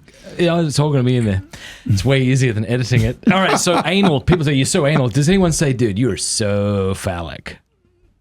They don't say that, do they? I'm gonna Google it. Be careful. Careful. He's reading the Bible. I apologize for dragging your reputation through the The mud Lord here. is my shepherd. I shall not want. He makes me lie down in green. Yeah, anal. It's a weird word, anal retentive. My wife's far less nitpicky than I am. About that type of thing. I just realized as soon as you said it, I just realized what it. Yeah, okay. My wife is. Yes, it was Freudian. I was right. She Good job. despises But I also realized why we doing say that. anal retentive, and I will tell you later because it has to do with the actual physiology of the. Yep, no worries. My wife does not. And she gets on me about that kind of stuff every time. My wife is. She doesn't appreciate me attempting to answer something on the phone while I'm driving. That's fair enough. She cares about you. Yeah. Yeah. Yeah, but for me, like if my wife and I sit down to a movie and she has chips or plantains, like she knows. Are chips fries to you? I cannot handle hearing her crunching on those chips. She's the most unattractive human in the world to me at that moment. Yes. When people bite chips There next is to a me, disease. There's a disease about that. It's actually a disease. I wondered if I had it. What do you mean? Is it? There is. Look it up. There's a disease. Hang on, which It's bit? a psychological disease type of thing. What do you want where me to type into Google besides- noises of the mouth bother you. Just put that in there. It's everybody. No, this when people is chew ice in front this- of me, I want to stab them. My I want you mother to- would chew ice when I was growing up, and I would Hate leave it. the room. It's so rude. Look it up. There's Misophonia. Misophonia, Selective sound that's it. sensitivity syndrome. Individuals with misophonia often report that they are triggered by oral sounds, the noise someone makes when they eat, breathe, or even chew. Other adverse sounds include keyboard or finger tapping or the sound of windshield wipers. Yeah, or you get them to Interesting. you get them like this and like yeah.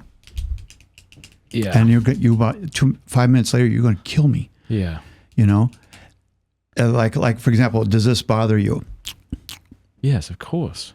It doesn't bother my wife, but it bothers you because you might Because have I'm that. normal. She's the weird one with the disease, I think. Have you ever, do you know what ASMR is? Misophonia. Yeah. Have you heard of ASMR? No. Wait there. We're all going to show Jeff what ASMR is, but I'll be very careful. All right. Do Listen. not go on Twitch No, to find no, out. These don't are worry. things of images you look at. No. No, PSA, nobody go on Twitch looking for ASMR. Okay, buckle up. All right, so this is a real thing. My assumption is the last 45 minutes. All right, is I'm about to edited. play something. Can you tell him what ASMR stands for? ASMR. Or maybe just give him a quick thing. ASMR is a genre of content on the internet where people make noises to autonomous sensory meridian response. So the idea is to use sounds to respond to certain nervous. It's actually you ready? like a science or Are something. you ready? Here we go. Put the camera on him, and you have your headphones on, don't you? Here we go. Yeah.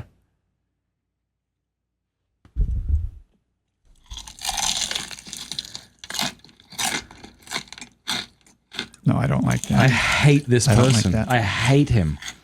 He is an enemy of the church. It's like, do you think you're alone or?